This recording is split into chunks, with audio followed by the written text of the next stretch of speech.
So, I want to ask you, and I just want you to be kind of like true about this. If you could remake any old school movie, like back in the day retro movie, what would it be? Like straight, easy.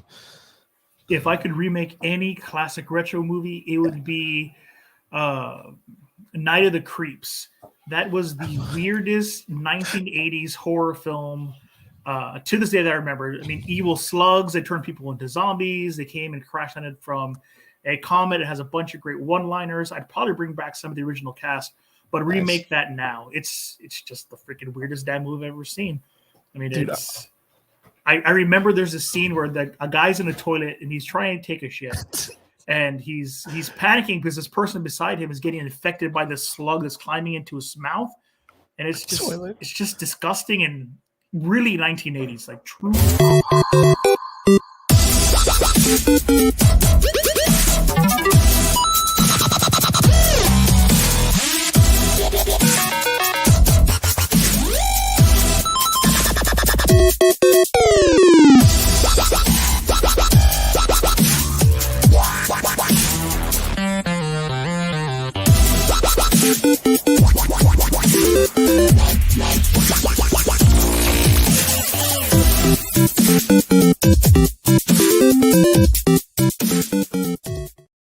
What is up? Welcome back. It is Friday night, and you're here with the Average Boys podcast, and it's your boy Crispy, and I'm here with my boy Michael Betancourt because Brian is taking a mental health day, and Triggs is at work, and he's going to be on his way in a little bit. But I got my boy Michael Betancourt. Michael Betancourt, what is the creeps, or what was that thing you were talking about right now? Night of the Creeps. I want to say circa 1985, somewhere around there. What the heck? Yeah, a comet crash lands in this small suburban town, like most 1980s horror flicks start off with, and it releases slugs, and these slugs infect people and turn them into zombies. And Isn't that like Sliver? It's literally, yeah, it's a precursor to Slither, same kind of idea. Right? They said there isn't just one giant mastermind, hive mind kind of creature. They're all just these independent slugs. Yeah. Oh, shit. Yeah, it's a really cool question. I've always had that because, like, I mean, you know, like reboots and remakes and all that stuff. They're real. What's up, John? Good to see you in the comment section. Everybody else that's out there, thank you guys for tuning in with us. You know what movie has been on my head for a long time that I really, really wish I can get a remake of it? Like, it deserves. What's up, David? What's up, my dude from The Collector? What's up, my boy? We all know how much you love Pretty Woman, so I'm expecting Pretty Woman would be a great movie, but not as much. The Last Starfighter. You know that would be, but we'd have to bring Jeff Bridges in. He'd have to come back for it. Yeah, I mean, he's still alive, isn't he? Yep. Yeah. I was gonna say, but like, man, dude, The Last Starfighter would be such a great movie. Like, I think that movie was way ahead of its time. Well, 100%. Like, it was way ahead. If that had come out, I want to say 1995 or so, it would have done it. It would have way cooler graphics, man. That last part when it's like spinning, like, dude, even I was telling someone about it when like that scene in Guardians of the Galaxy, like that's straight out of in part 2.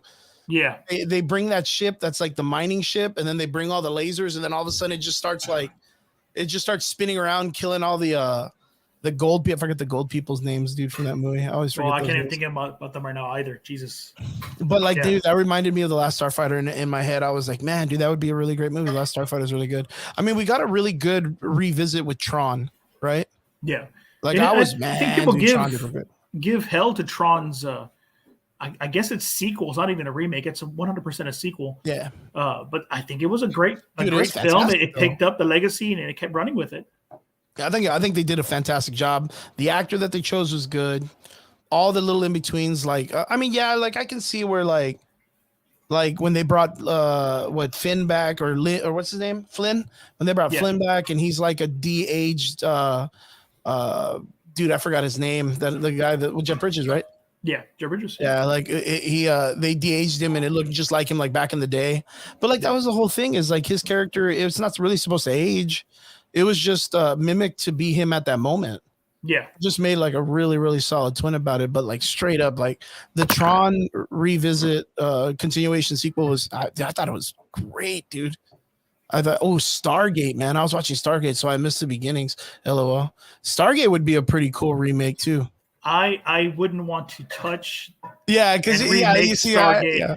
I would like to continue the TV series and the film and all that jazz, but I wouldn't want to touch and remake that thing. And that was the thing. Adrian, welcome to the show, man. Thank you for tuning in again for this week. Hugh was a fucking badass in that movie. Mm-hmm. Like, damn, did they make him like the John Wick of Tron? Like, straight up, dude. That guy was like, I mean, dude, I remember Q back in the day too, and he was pretty snazzy, but like, yo, they made this guy like a beast. You know what he reminded me of? Like okay, the G.I. Joe movies, like they weren't that great, but like every time Snake Eyes came on, like there was no fucking around. Like they were gonna mess that dude up. You know what I mean? Like they weren't gonna mess it up. Man, they did it so good. But yeah, I would like to see a remake because at the ending of that film, you saw that what is it? Q fell. Well, he got. What happened to Q at the end of the movie? Didn't he like sacrifice himself? I can't even remember at this point. Jesus, sorry guys. I've been having drinks since this afternoon, so my brain is a little addled today. I want to say like he came back to save the kid or like risk himself because Bridges' character was coming after him, and he like jumped in the way to save him. Right? He fights for the users or whatever. Mm-hmm. Yeah. Then Flynn reemerged. Adrian got it. Yeah. Man, dude, that. Fuck, and I know they're doing a remake. If I'm not mistaken, I just heard about it like last month that Tron is getting another sequel coming up. Yeah, I think Jared Leto's supposed to reprise his character from the sequel as well. Yeah, was Jared Leto in the sequel? Yeah, he was. I mean, I remember seeing him in the club scene. I can't remember what his character was. It's been so long since I've watched it. Because I remember the dude that played the club owner. Yeah, the club owner, but that wasn't Jared Leto. That was another dude. That was that guy came out in some other shit. I can't remember off the top of my head. He's always played like some British roles and shit. Tron was the dude in the black. Yeah. I remember that. But straight, man, like Jared Leto has been doing some pretty cool shit the last couple of years, so it wouldn't be too bad. But Tron would be a good visit. But The Last Starfighter to me is one of those like I really wish they would go back and do a remake. Or Flight of the Navigator. Oh. Or The Explorers. Flight of the Navigator used to scare the living hell out of me when I was a kid. Those things. Yeah, that was something else. All the little creatures and shit. Yeah, and mind you, that's because like I used to watch Critters and horror films like that, and those monsters didn't scare me. But as a kid growing up, for some reason, I was horrified at E.T. So, I mean, I guess the cuter things freaked me the hell out. That's right. There he is. The guy that's the club owner is one of the old Michael vampires Sheen, isn't it? Twilight. There you go. It's Michael Sheen, right? Huh? It's Michael Sheen, isn't it? I think so. It's the skinny guy, the one that's like always talking shit, the one that's like, hello, chicks or whatever. I have a horrible disdain from Good Omen. Yeah, you just saw Good Omen. Yeah, it's Michael Sheen. Yeah. Michael Sheen, yeah, the guy from Good Omen. You were just telling me about that like off scene when you were like, I caught up on all of Good Omen, and I was like, all right, badass, dude. Or Flight of the Navigators was probably one of the most like, I think very underrated Disney films back in the day, which didn't get a lot of like prosperity from it. But if they were to remake it, I think the story is very, very intelligent. Like being that he finds a ship and then that ship takes him into the future. Like he's able to transcend time. And when he gets here, like his whole family, like already aged up. So it's almost like, I guess, like the way the snap happens in the Marvel films and everybody comes back from that. And it's like, how do you deal with someone who's been gone for 5 years? Oh, yeah. But like, man, that was such a great story, man. Flight of the Navigators, that was a real smart story. And then the Explorers. I really like to see a return to creature features. You know, these really weird monsters like Attack of the Killer Tomatoes, Monster Squad would be cool. Dude, weird ass monster flicks. So we knew a couple of years ago with like the Tom Cruise movement into the Mummy and all that stuff that Universal Studios was going to try to make some type of like monster universe. You remember that, right? Yeah. What if they would have done like the Monsters universe teaming up and then they have to fight like the adult version of Monster Squad? Oh, like all the kids from back in the day. You know, hoping that Del Toro gets a hold of this because that rumor's been on there for a while, and he actually makes up like the actual Monster Squad and gets to do that. Man, if Del Toro get a hold of it, it'd be great. Look at my boy Brian right there in the comment section. Brian, we miss you already, buddy. I want you to make sure you get that rest. But he says, "What's up, you sexy bastards?" I'm going to put it up because I have never had the opportunity to put Brian's comments up in the section. He says, "What's up, you sexy bastards? Sorry I couldn't make it tonight, but Mike is holding it down." R.I.P. to Paul Rubens. Correct, sir. Yep. Pee Wee Herman passed away this past week. There's been a lot of people that passed away this week, actually. Oh, yeah. Did you hear about Who I else mean, passed there's a away? star from Euphoria that passed at Yeah, 25 years old. yeah, You know, a 25 years lot of old. people have gone this week, and And then it's a bit much. today or yesterday, the guy that played the guy that was in Breaking Bad, that was in the wheelchair, the older gentleman. Oh yes. Yeah, he passed away like either yesterday or today. So, man. Now the Goonie. Okay, so John's in the comic section. What's up, Vince? Good to see you too, brother. He says Flight of the Navigators. We called that one out. That's a really pretty good. That's a pretty good remake. Or the Goonies. I think he said the Goonies because the Goonies. I don't think the Goonies is what it is, but the Goonies. I can get behind unless that. he's talking about a girlfriend or something, and he's checking out Goodies. I guess it's real bad. But I would think Goonies would work not as a reboot, but as a continuation. Have a Sean Astin come back. He's the adult now. His kids are doing things. Yeah. Fucking what's his face? Gadget, or what's that kid's name? The little kid. It's Gadget. He just came back. He's gonna be in fucking Loki season 2. I mean, he's been he's been coming back in a lot of projects. Everything, everywhere, all at once. But you see, but it would be good to see a continuation, though. I think so. I like to see where that's the same thing as like. Well, okay. I like how Brian's not here today, and today I'm drinking, and today would have been the day to pick the fight. Yeah, it would have been the day. It would have been the day. Would have been the day for all of us to get together for this. But do you think remakes can sometimes ruin a good thing? Like I want to say like The Sandlot, right? Or like The Goonies. Like those movies are, to me, are perfect. And I know The Sandlot I don't had want to say continuations. that a remake will ruin things. I think a remake will kill your nostalgia for a product.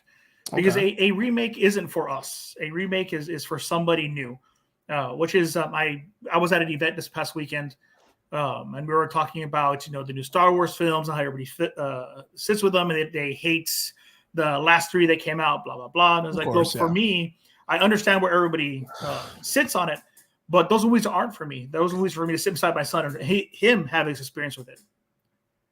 Want to smoke tonight, Brian? yeah. Oh, I know. Smoke tonight. Yeah, that's funny, dude.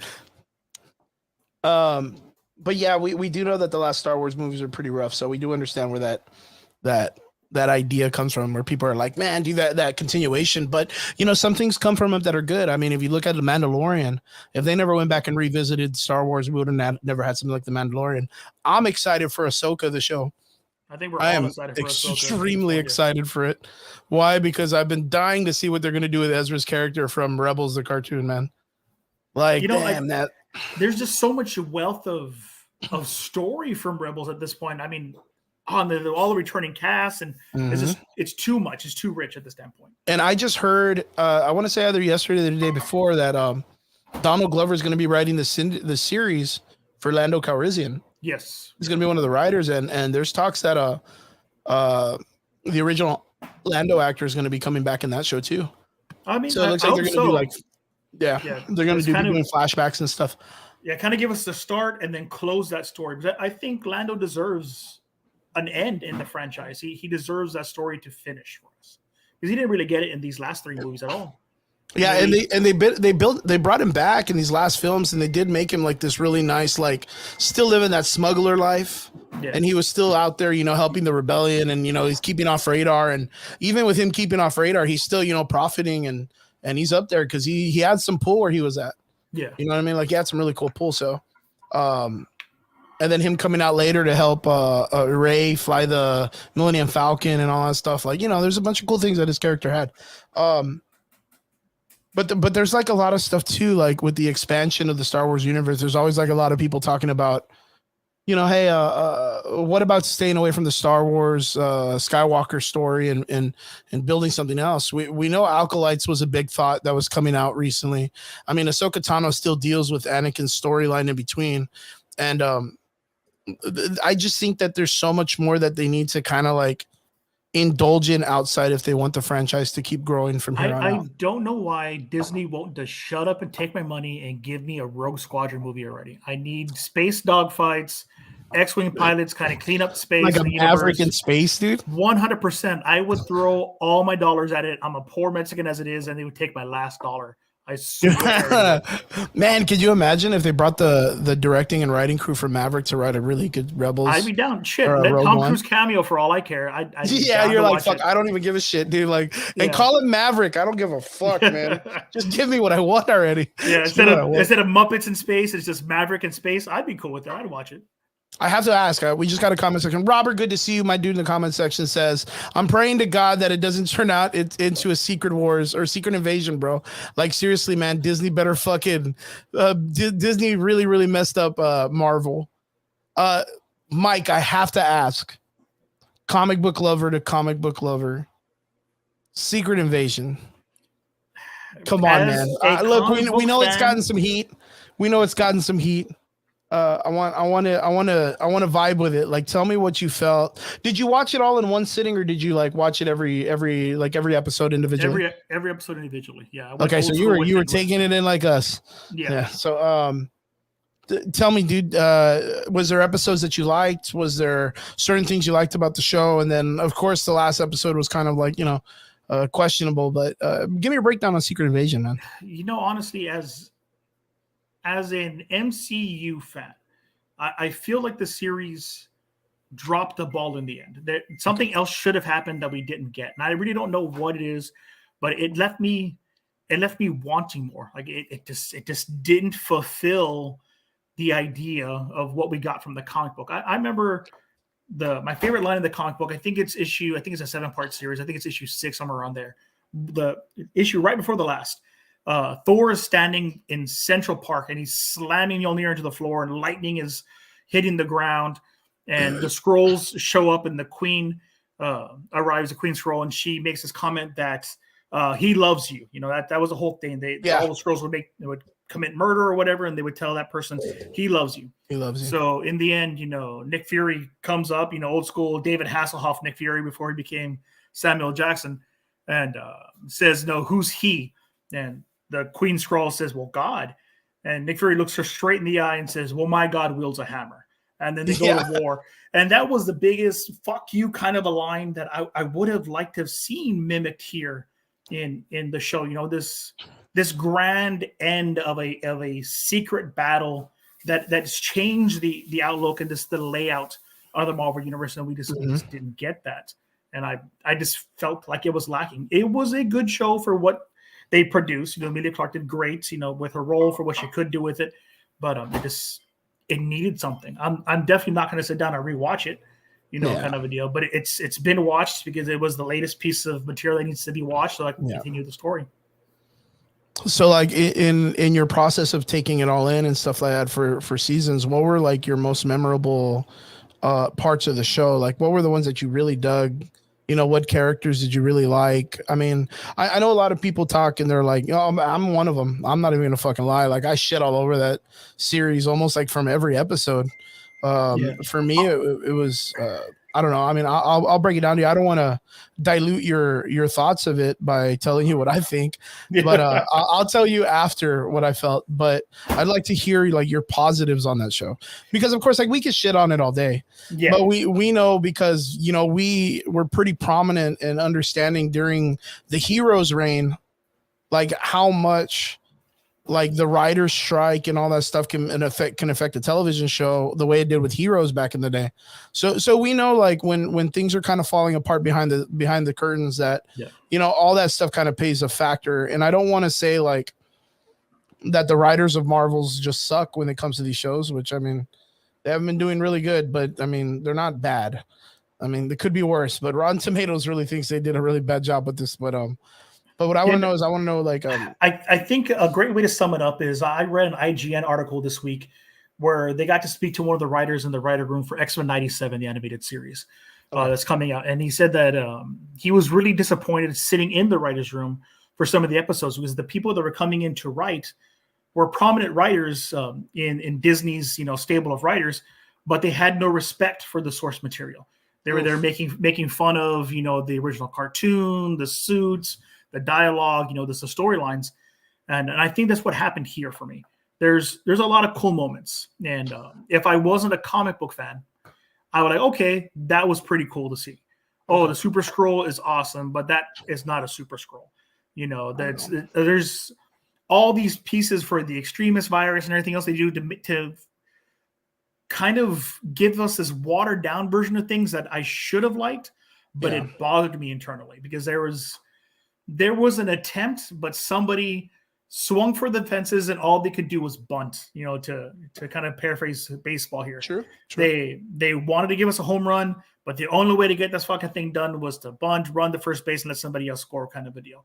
And I finished it and just don't care, and that's sad. On my end, I usually enjoy the vast bulk of Marvel properties, and I do feel like here we should have gotten more. We at least should have gotten an allusion to other massive alien races. There should have just been more. I don't know how else to describe it, and it does bother me that it doesn't bode well for the rest of the Marvel universe coming out.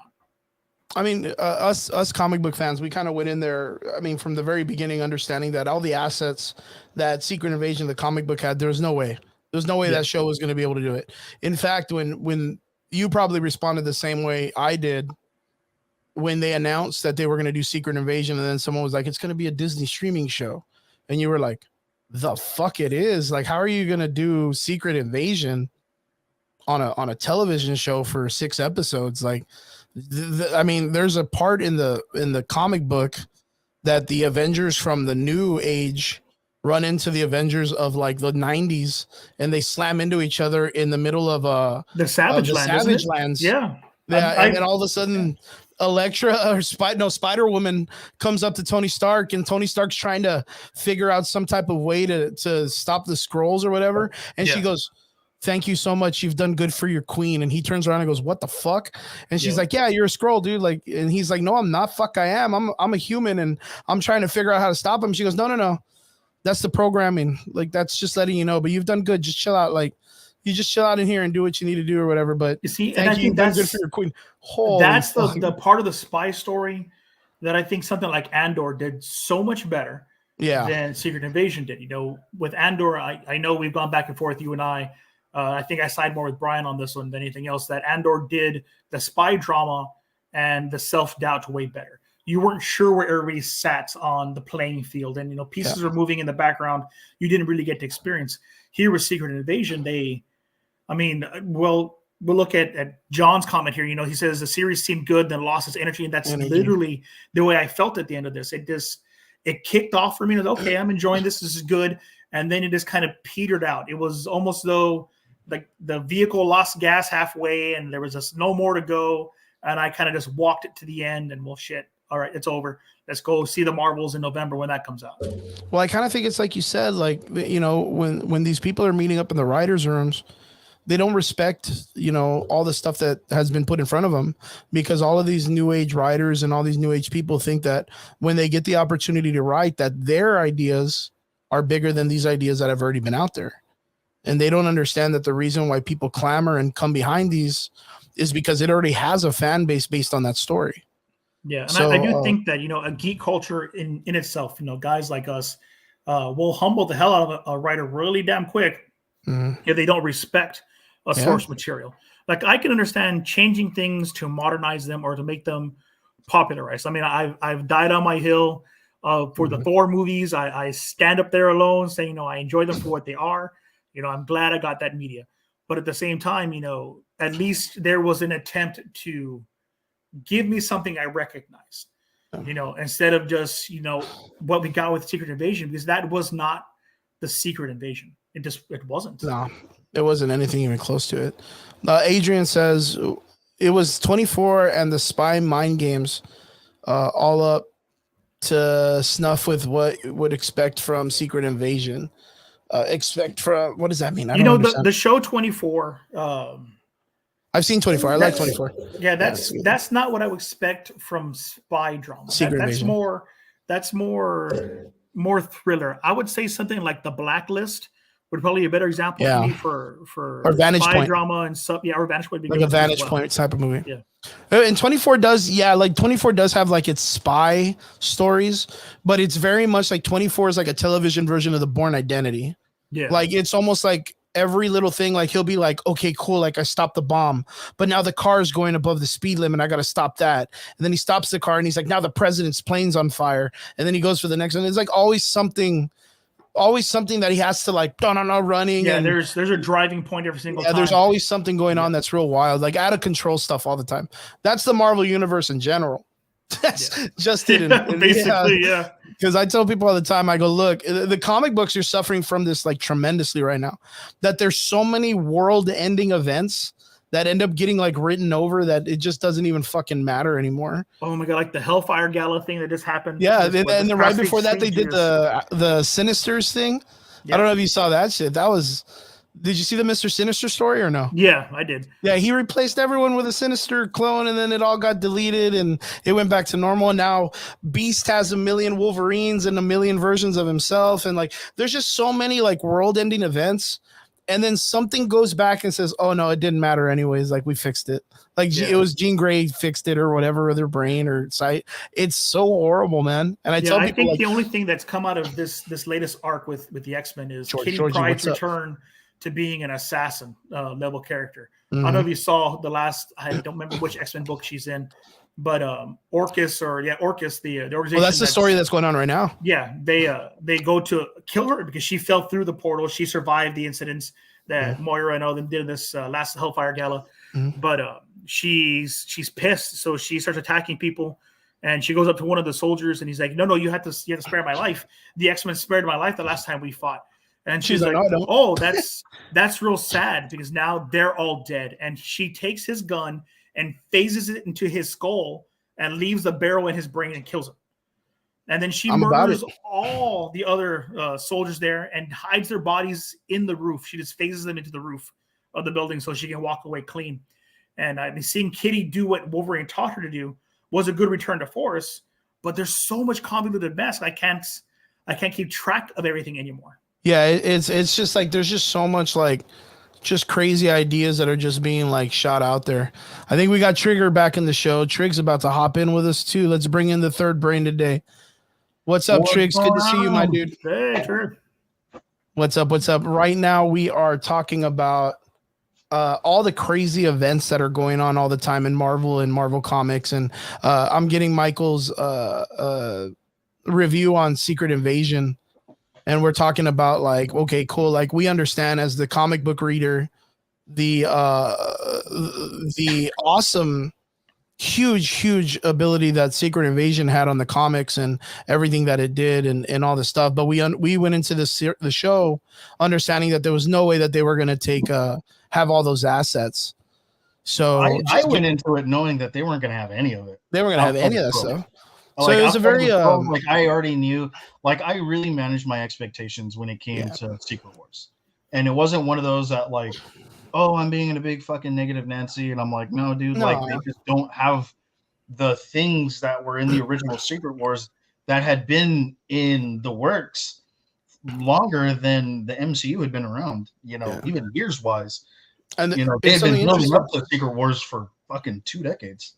And something interesting that Mike was talking about is what was the film that you said that someone went in there and like they weren't respecting the source material? Oh, it was one of the writers for X-Men 97, the animated series that's kind of animated series. They're redoing of course the 90s X-Men cartoon. And the writer said with an IGN interview that they were really bothered that the writers in the writing room for Disney were all prominent Disney writers that they'd brought in to work on this series. But they had no respect for the source material. They were there shitting on the original cartoon and that there were dumb ideas and the comic books are for kids.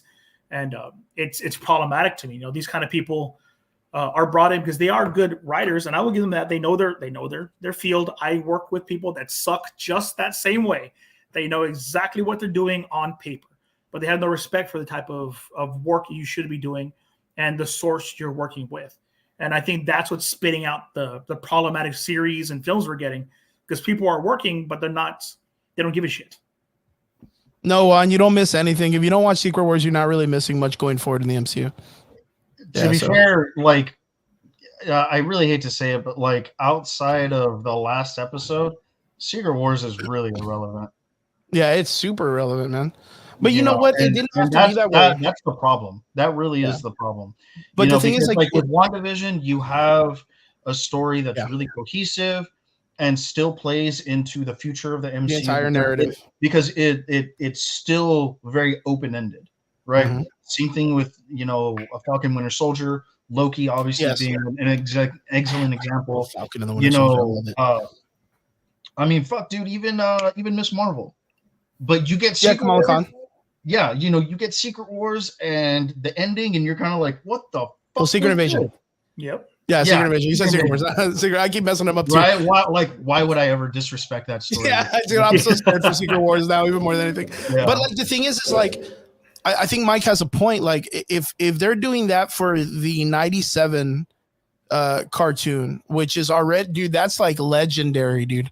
You know, fans that love X-Men and the comic books, like a lot of those new age comic books, they started with the cartoon, yeah, and then exactly, you know what I mean? Like that got people involved. And then for us to hear that, like, they have a big meeting for the writers that are revamping this show or bringing it back or continuing actually, and they're almost making fun of the thing that we loved, and they're making fun of it because in their minds, again, they think they're better or they write better than that stuff.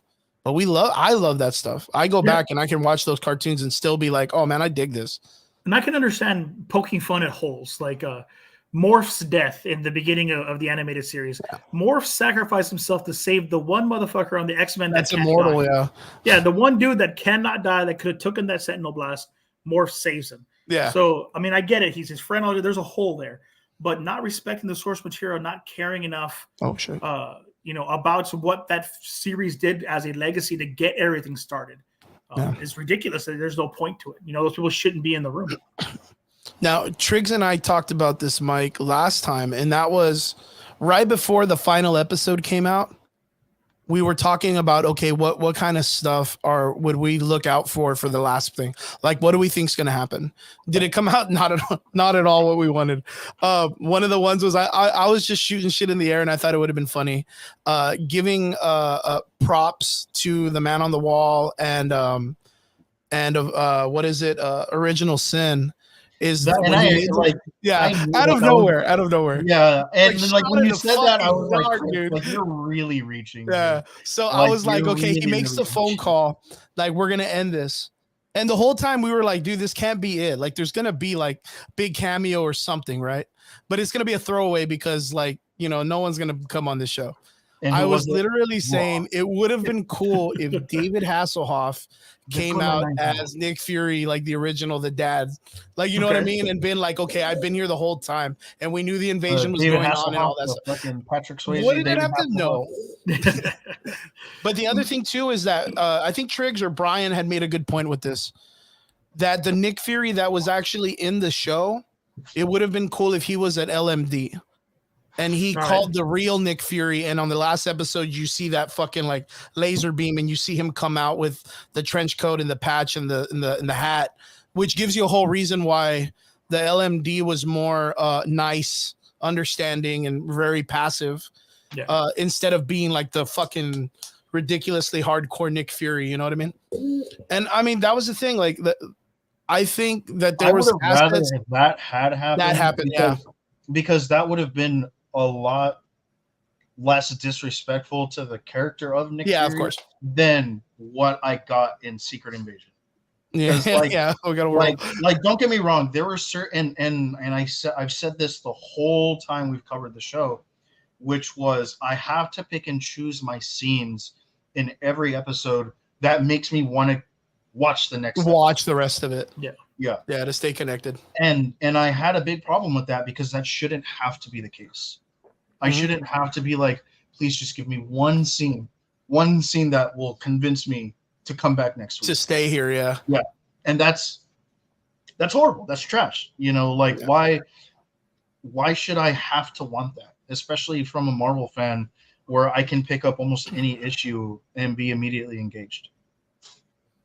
Yeah, and with that mentality, you know, it's frustrating because my wife and I, she watches all these series with me. So the vast bulk of time, I'm sitting there, I'm having to explain why this episode should have mattered because of this happened in a book. So I have to pull out, you know, an old TPB somewhere and say, read this instead because this did it better. Read this instead and it'll fill in the hole. You know, here, let me tell you about this. And I'm pausing the damn thing every 3 minutes because it's just missing something. I would have to do that. I would have to do that with Audrey because she would ask questions sometimes. Like there were like, especially when she was like really heavy into the MCU with me at the time, and she would be like, "Hey, so when this part happened, and this part happened," and I would kind of be like, "It didn't really happen like that. Like in the issues, like this kind of played into this, and this was very, very different. Motivations are totally different in this particular aspect, but like overall, they sprinkled in the right things. Yeah. So like obviously phases 1 through 3, I really obviously can't complain about. Right. Like I'm not gonna sit. I mean, even the duds compared to most. Yeah, right now compared to what we're getting nowadays. Yeah, Jeez, like dude. I'll fucking do lines of all day, dude. I mean, if you told me that I had to watch Secret Invasion again or Dark World. I'm a Thor fan again. Welcome to my fucking hill, guys. You can join me up here all you want. We'll watch Dark World. I'm a Thor fan again, I guess. Yeah, right. I mean, I get Chris Hemsworth ain't that bad. Yeah, he ain't that bad. Kat Dennings is in it. I mean, yeah. Come on, guys. No, but like it's super crazy because like we know. Okay, so we got a comment in the comment section from Adrian, and he says, well, he asks, is Secret Invasion a very popular comic? Like in the comics, is it really popular? Like it literally changed. Like that's the thing about comic books back in the day. It's probably one of the most major events in it. Like at the time, it was probably the most major event that had happened since Civil War. I'm telling people, man, like all the time, like there was a certain time in comic book and now film history that it was like a good time, like a really good time. Like we were just talking about it where like the comic books right now throw so many life death experiences at the whole world that everyone is just like, whatever the fuck, like I don't even care, kill us, I don't even give a shit. Like you're gonna ultimate fucking universe us, or you're going to bring us all back to life. Either way, it doesn't even matter, just kill us and bring us back. It's like a big sadomasochist world.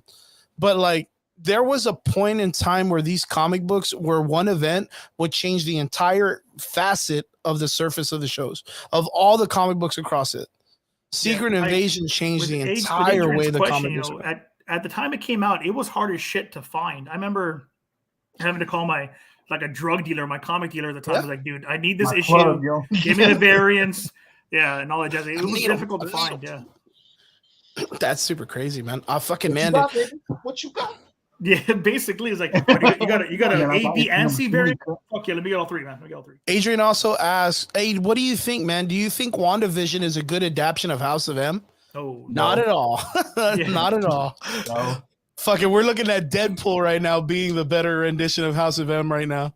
So that one even sounds even crazier. But dude, what if it's the Onslaught saga in Deadpool 3? Dude, I would cry if I got Onslaught. I would like, fuck it. That's it. That's his it's monster. Done. Right I'm gonna watch anymore. I got what I wanted. Yeah, that's dude. What if that happened, right? Because Logan is in it, right? Yeah. We have all of the old Magneto's coming back. Charles Xavier's coming back. Fox X-Men coming back. Like, what if that happened, right? Like, it's supposed to be dealing with the invasion or pure headcanon.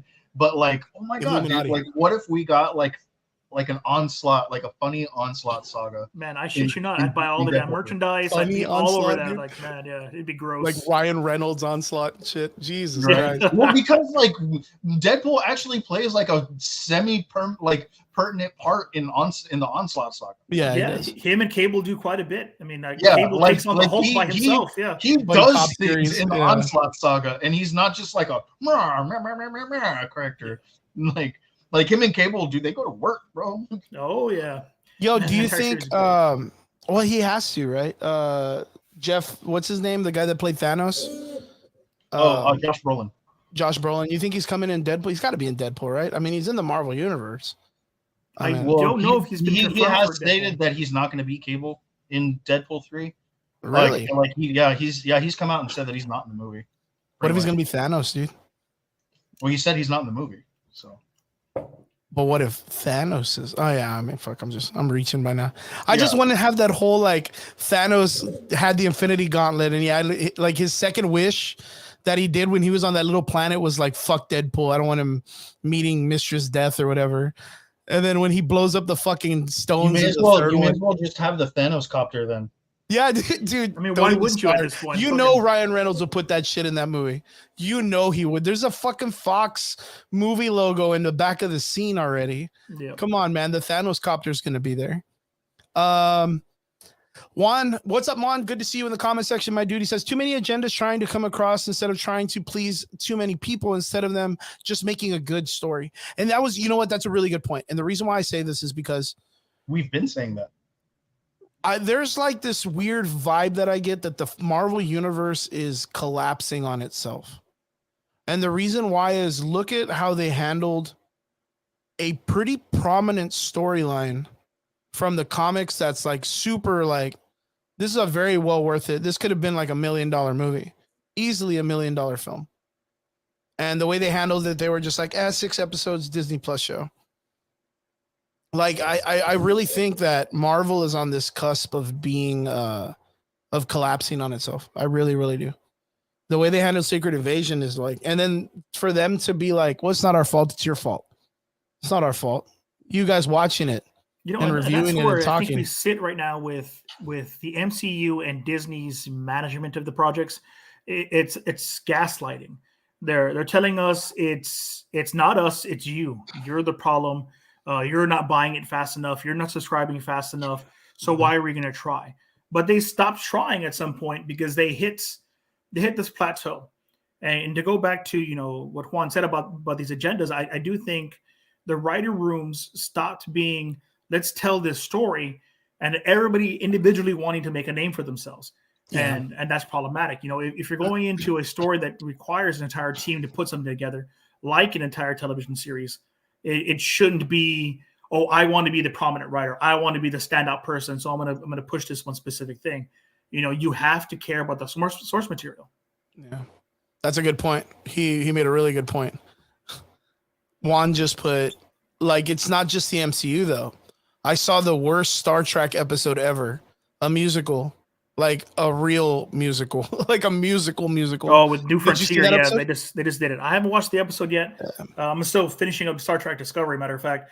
But I'll get there. I'm aware of it. And then Triggs, there's a lot of people already talking about The Witcher, the second part to the season, talking about how it's like a lot of people aren't really digging it. They didn't like the way that they let Geralt, like the ending scene where it's just like this ambiguous just fight and then that's it, like fuck off Henry Cavill or whatever, like it wasn't a good send off for the character. Are you familiar with what I'm saying or no? Yeah, I do. And because like the ending scene to the second part of the third season is like there's a huge fight, this thing happens, a lot of people die, and like Ciri goes off on her thing. Yennefer goes to do her thing, and Geralt is now with some of the members of the Scoia'tael. And so he leaves, right? But like the way that he leaves, and I understand what people mean that it's very anticlimactic. All he does is turn his back and he's walking Roach like away from the shot. That's it, right? That's how you like you last see Geralt, but that's not the last scene of the season. The last scene of the season is actually far more important than people realize, because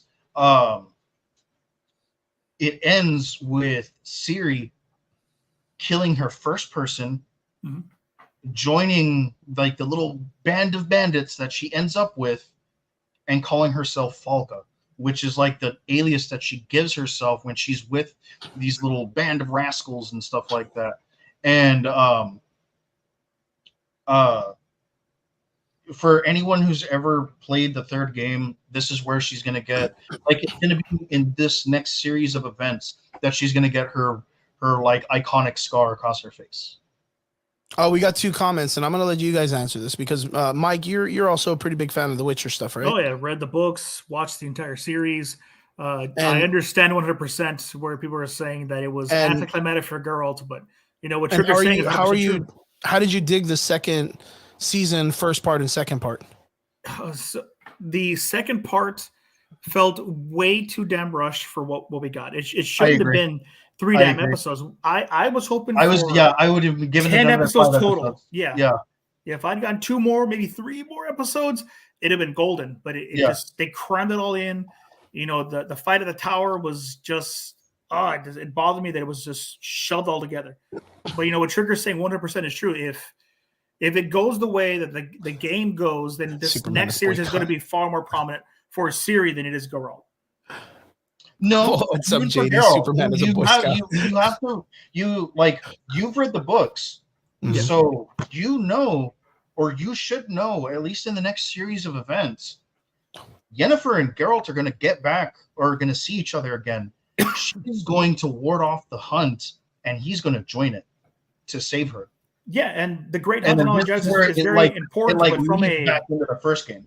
but from a Netflix series standpoint, we 100% know that they're going to focus on Siri and sell that character because we don't got Henry Cavill anymore. Yeah, And that's why I'm saying it's going to be far more prominent for her, because it's the only way the series can continue and let people not be that pissed off about Hemsworth taking over.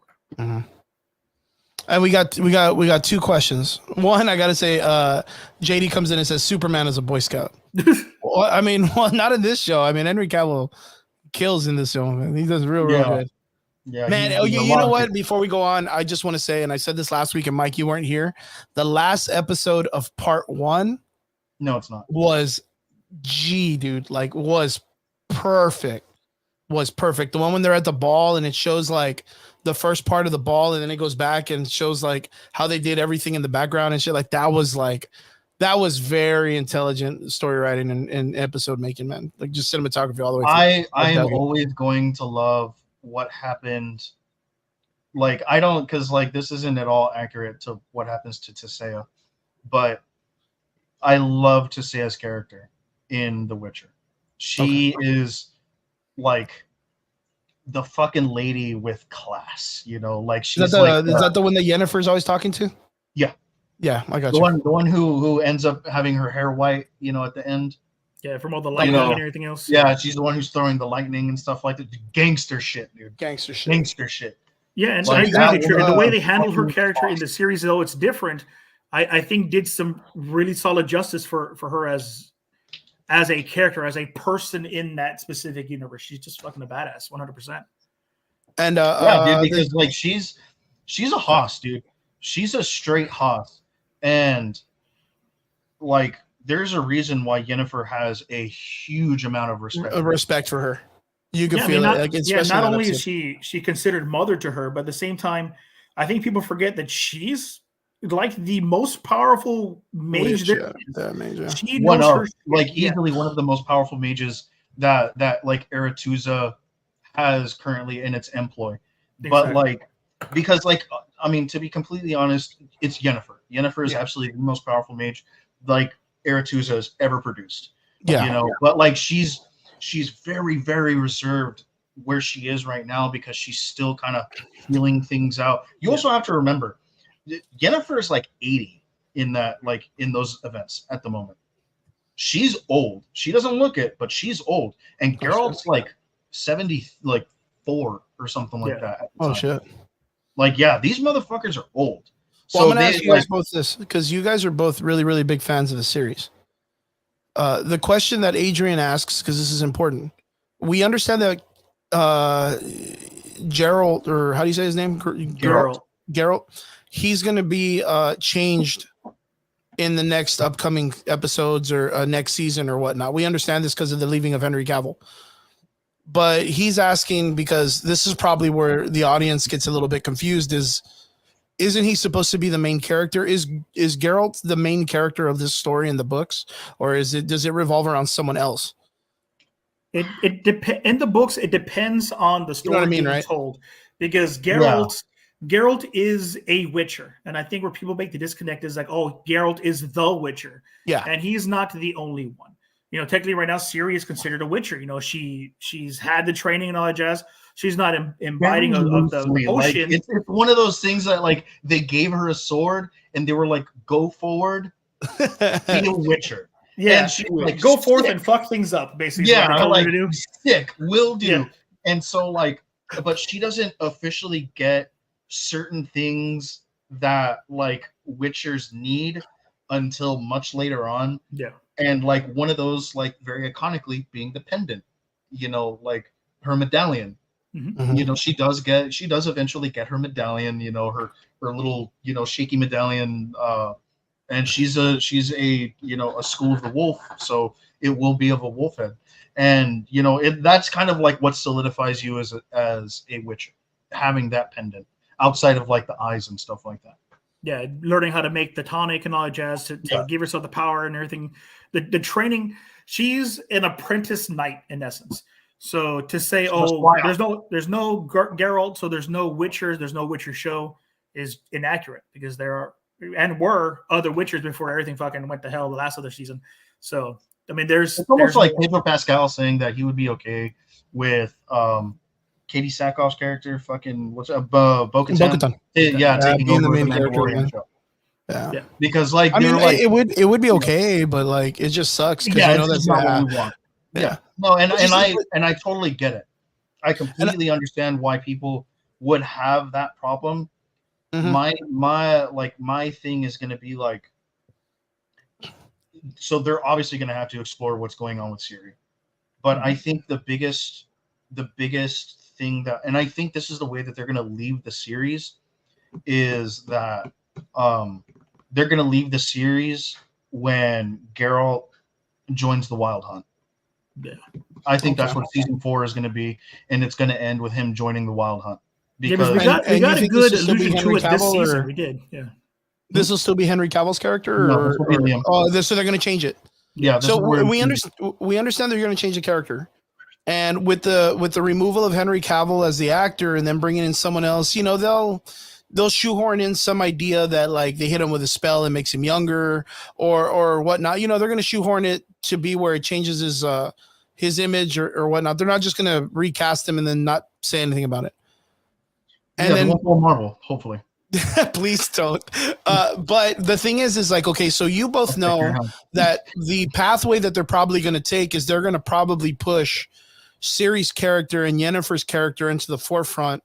Maybe like take some of the book stories and give them to Ciri, and then maybe get Yennefer to kind of like adjust and be with the Liam or the new character they're going to bring out as the Witcher, right? You know, and do you guys think that the story will lose flavor or will lose following if they put more story-wise into Ciri's character over Geralt's? Oh, I don't think so at all. Ciri has a shit ton of story just for her.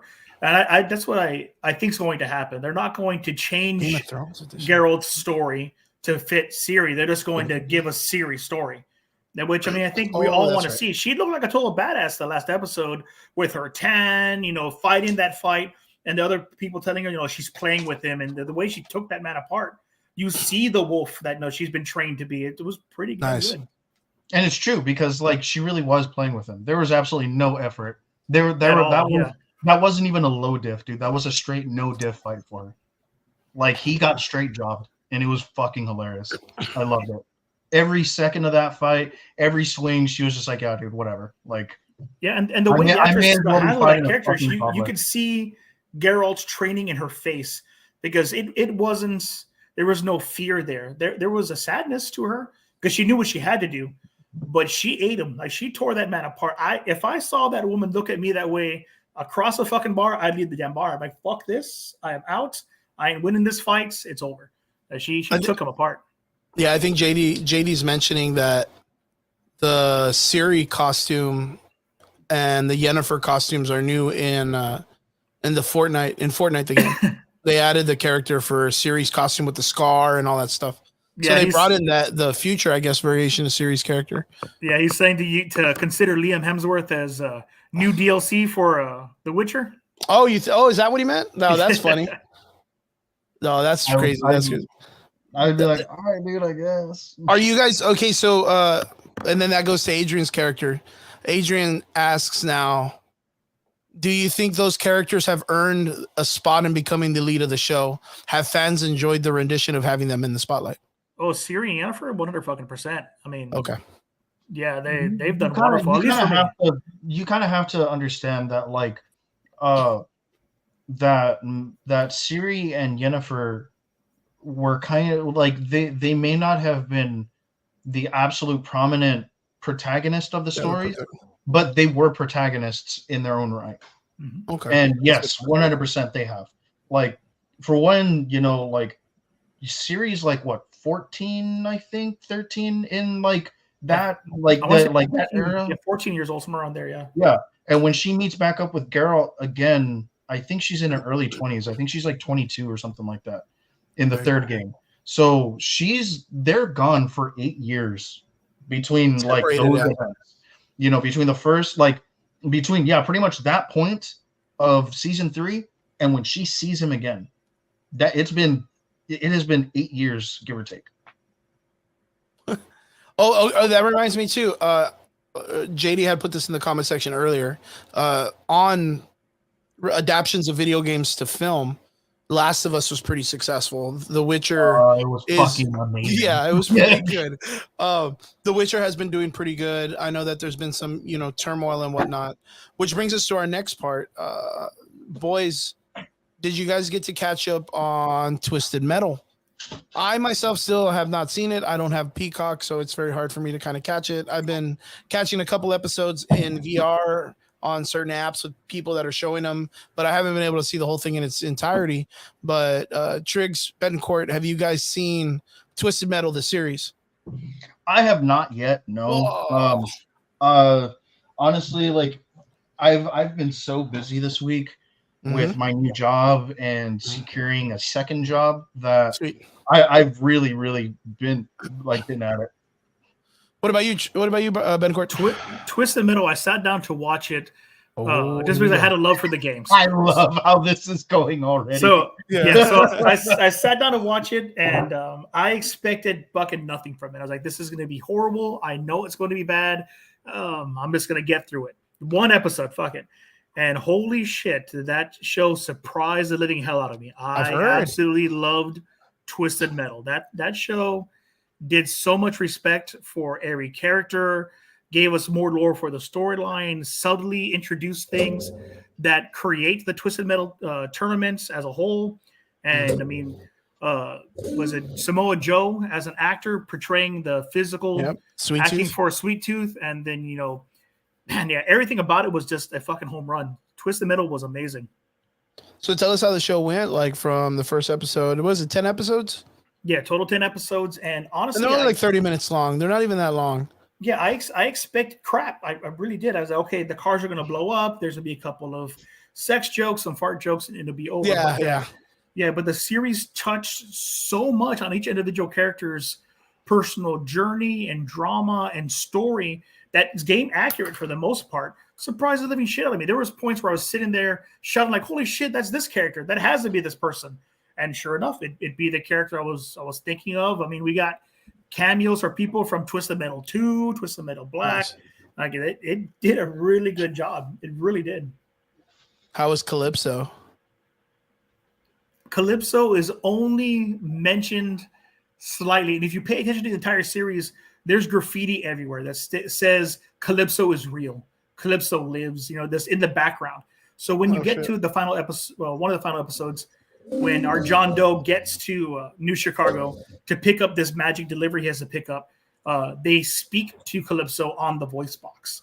And he is as crazy and as horrifying as he was in that game, alluding to things that he shouldn't know, that somehow he knows about you, offering you these special things, hoping and wishing that all your dreams come true. It was such a really good way to honor that character without force feeding us a shitty Calypso in season 1. So now I want a season 2 so I can see who the hell Calypso is. What is it really going to show me? What type of magic does he have to make all my dreams come true? Because in the games he has these supernatural abilities that always have this weird monkey paw kind of a turnaround. The dreams he gives you and the wishes he makes come true are always ass backwards and detrimental. They hurt you. So I'm psyched to see what all that is. Yeah, I mean, from what I've heard, it's really, really good. I think you've probably given it the best review that I've seen, probably so far. For Twisted Metal. But everybody's been saying it's super good, though. See, and I've seen the adverse. I've seen a lot of people shit on it, dude. Yeah, no, really? And it's a weird mix because I'm with Trigger. I went into this with knowledge that this was going to suck. I'd read reviews and I was like, shit, this is going to be horrible. But you know what? I loved the game. It was fun to play. I remember Sweet Tooth and that goofy ass laugh when you shoot his napalm cones. Like I remember that stuff. So, okay, we're going to watch this thing. And it surprised the shit out of me. You know, the reviews for the most part, I mean, the critics' reviews, obviously, they were going to hate it massively so. But, you know, Stephanie Beatrice and, Anthony Mackie, they carry the fucking series. They do a great job with their interplay together and how their chemistry is the entire show. He said Samoa Joe does a wonderful job portraying the physicality of Sweet Tooth and makes that big motherfucker scary. Like, as a goofy-ass character as he should be, that dude is horrifying. We get Thomas Hayden Church in as one of our, sheriff characters and agents, Stone, and he's an evil son of a bitch. The show did a good job for giving me what I thought was going to be utter crap. And I think that's what set it so high for me. So I thought this was going to be bad. 100% trigger. I went into this thing like, man, I'm going to hate this, but I'm going to watch one episode. And I demolished half that series in one sitting. Yeah, I've done that with several mediums, several shows, animes, different things, where I'm like, this is going to fucking suck, dude. Let's do it. And like, I get into it and you're like, you get surprised. You're now like putting your hands in and you're kind of like, does this? Am I wanting this to suck? Is that why I'm mad? Yep. Okay, I'm gonna watch the next episode. You have one more episode to convince me. That was me in Bloodhounds, dude. You know it, dude. It's 4 a.m. and you're like, "Fuck, man." Yeah, like I'm 5 episodes deep, and now I gotta finish. Yeah. A couple of weeks ago, I went like on a Netflix binge just to try to see if I could find something worth the shit to watch, and I found this random like Korean film called Bloodhounds, and I watched one episode and I was like, "Fuck, this is good. God damn it."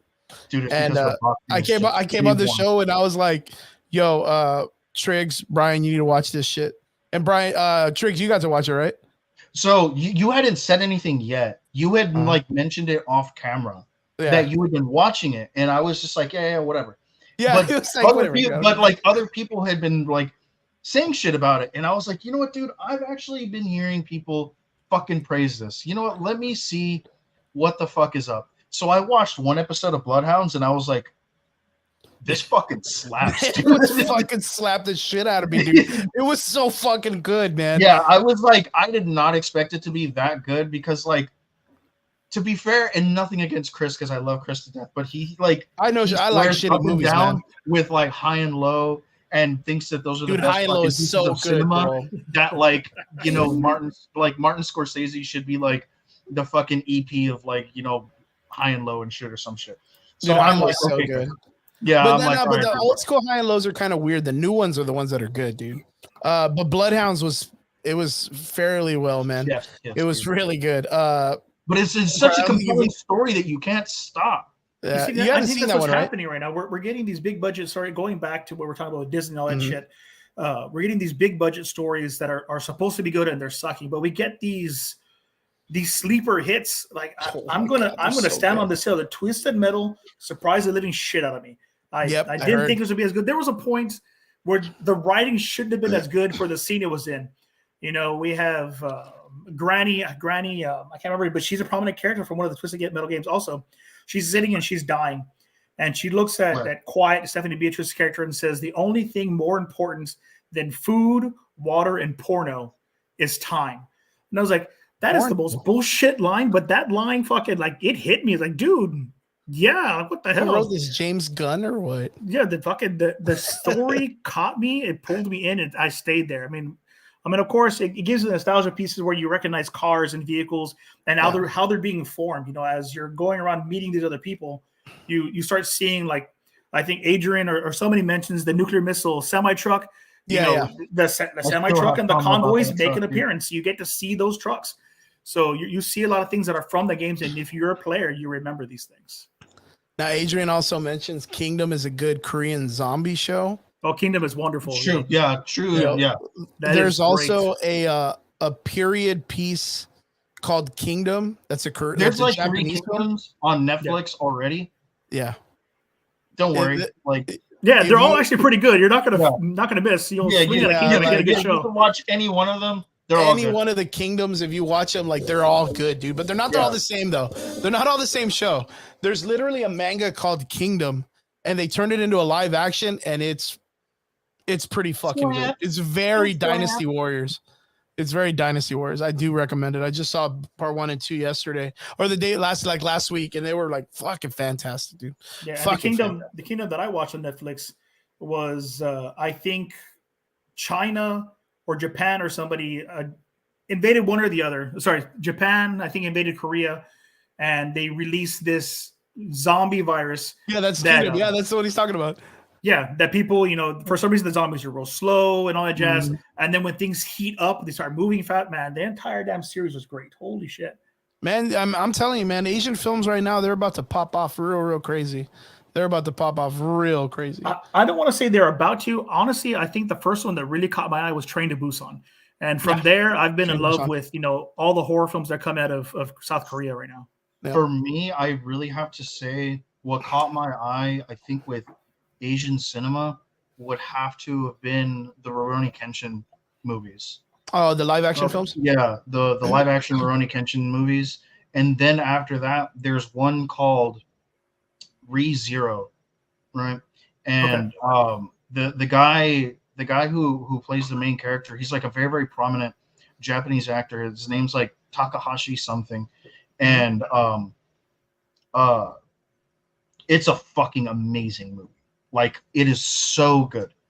And Re:Zero is an anime adaptation also, right? Or a manga adaptation? Re:Zero is it's a mech movie or a mech TV show. But I don't think it's the same one. No, no, it's not. Yeah, it's about an assassin who like just stops being an assassin one day. Yeah. He's just like, I'm bored, and then just leaves. Do you know, Mike, you know that one samurai actor that Margaret like just loves the shit out of?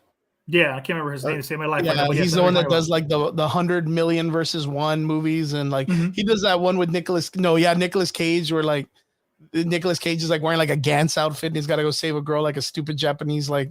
It's called Reborn. My bad. R-E. It's called Reborn. My bad. Reborn. Yeah, it's R-E like born. Born. Mm-hmm. Yeah, Adrian's out here speaking my language. Shin Godzilla and all the Shin series are phenomenal. Bro, you know what I saw yesterday? Shin Kamen Rider. Yeah, Amazon Prime has it to watch on Netflix, and it is bonkers as fuck, dude.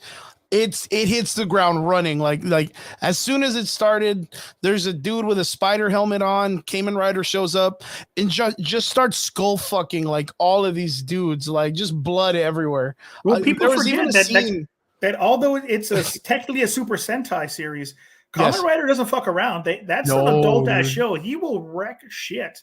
Yeah, dude, it's on the same level of Guyver from the 90s. Like that's a fucking Guyver movies, dude. Fucking David Hayter, bro. Yeah, bro. Guyver. Yeah. When people are like, bro, if you guys get a chance, like, you need to fucking see Shin Kamen Rider. What's up, Ever? Good to see you in the comment section. My dude says The Witcher, awesome game to show transfer. Did you get the second part too? You got to let me know what you thought of the second part. I really, really want to know. But seriously, there's a part in the Shin Kamen Rider fucking part where like he punches a dude, the stunt guy flies, and like just a guy with a bucket of blood just like throws it. Dude, it's so dumb. I was like, this is wild as fuck, man. But that's what that series is, and I think that's the attraction for me, anyways. The over the top ridiculous of it all. And then like Adrian says, Hideaki Anno does a wonderful job with this series and giving us a modernization that still has enough love for where this started. And it just keeps the story going. I mean, everything in the Shin series is great. Shin Ultraman was wonderful. Shin Godzilla is a masterpiece for me anyways. So, I totally agree. There's a fucking scene where there's like a bat villain and he's fighting this just villain that's just a bat in a suit, like a dude with a suit with a bat face or whatever. And he's hanging from the roof and he's flying and the Kamen Rider comes in and takes his helmet off and he goes, you know what the greatest killing disease and epidemics? And I was like, bro, it's a bat telling us about an epidemic. It's too soon, man. Way too soon, Kamen Rider guy. Way too soon. Bat talking about epidemics and COVID. Says the guy that lives and breathes The Last of Us. Talking about fucking fungus coming and killing us all. Because that wasn't too soon for shit. Breathing in epidemics all day, dude. Just a bat being like, "You want a bite, sir?" Like I was like, "God damn it, man." it was a wildest shit. I'd never seen something like that in a long time, man. So it was kind of like it was a Put fucking respect in Pedro Pascal's name. yeah, dude. it was a fucking good time. It was a super good time. Okay, guys, Fucking I'm gonna have to Pascal, ask. I'm gonna dude. ask you. I'm gonna ask you, and this is going into conversation stuff. So we're taking a little jump. We're still talking about comic book stuff, but DC's been in a weird situation, right? DC has been in a super weird situation the last couple of years. Blue Beetle is coming out, and it's expected to not do really well in the box office. That's what they're already like. They're already claiming it's not going to do well. I think they're doing it just to kind of prep and get ready studio wise, in case it doesn't do. I think it's going to do all right. I think people are just going to go watch it just to watch it.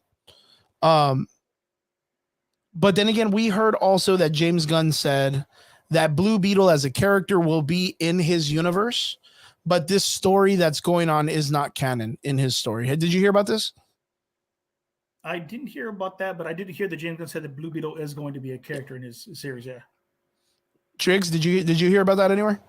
I have, but like I'm not gonna say like exact words, but like what he's more alluding to is that like this movie is going to take place after the events of Superman, whatever the fuck is about to happen. Okay. That's the way I understood it. That could, I mean, I could very well be wrong, but the way that he was making it sound as if, like, yes, Blue Beetle is a part of the DCU, but it's not the first movie in the Yes. DCU. I took that as the events of Blue Beetle take place after whatever happens in Superman. I mean, okay. we had to leave enough space for George Lopez to come in as Booster Gold, take over for James Gunn. Oh God, please don't even start. George Lopez is Booster Gold. Please, God, don't do this to me. Do not do this to me. So that was the thing. I had heard that recently, and it kind of like tripped me out. But I guess like understanding it that way makes a lot more sense. Because honestly, of course they're going to release. Yeah, I don't think this film's going to fail. On what I'm predicting is the Cobra Kai fans and the general audience are going to go see it because of what they expect from a martial arts film and that lead actor. They've loved him for all 4 seasons or whatever it's been for Cobra Kai at this point. So I think that audience is going to follow through and go watch him, and they're going to get a little bit of Latino market as well. People are going to go for representation. So this movie will make money. Is it going to be a supreme? If I was Xolo Maridueña, I would ask for a huge paycheck. I would be like, I just want to let you know my fan base is what saved your fucking movie. 100%. Yeah, because I was gonna say a lot of people talked about it with the Namor character too. That there was a lot of people that were behind it, and dude, the Hispanic culture was all up on that, man. Everybody was going wild for that character for a bit. It was up there. Just for him being, just an introduced Hispanic character, which wasn't even a Hispanic character to begin with. Give them props for still saying Imperious Rex at the end of that. Yeah, in Spanish. Yep. He says it in Spanish. I didn't even know there was a fucking translation for that. But yeah, I guess there is, dude. Shit, fuck it. I am educated today.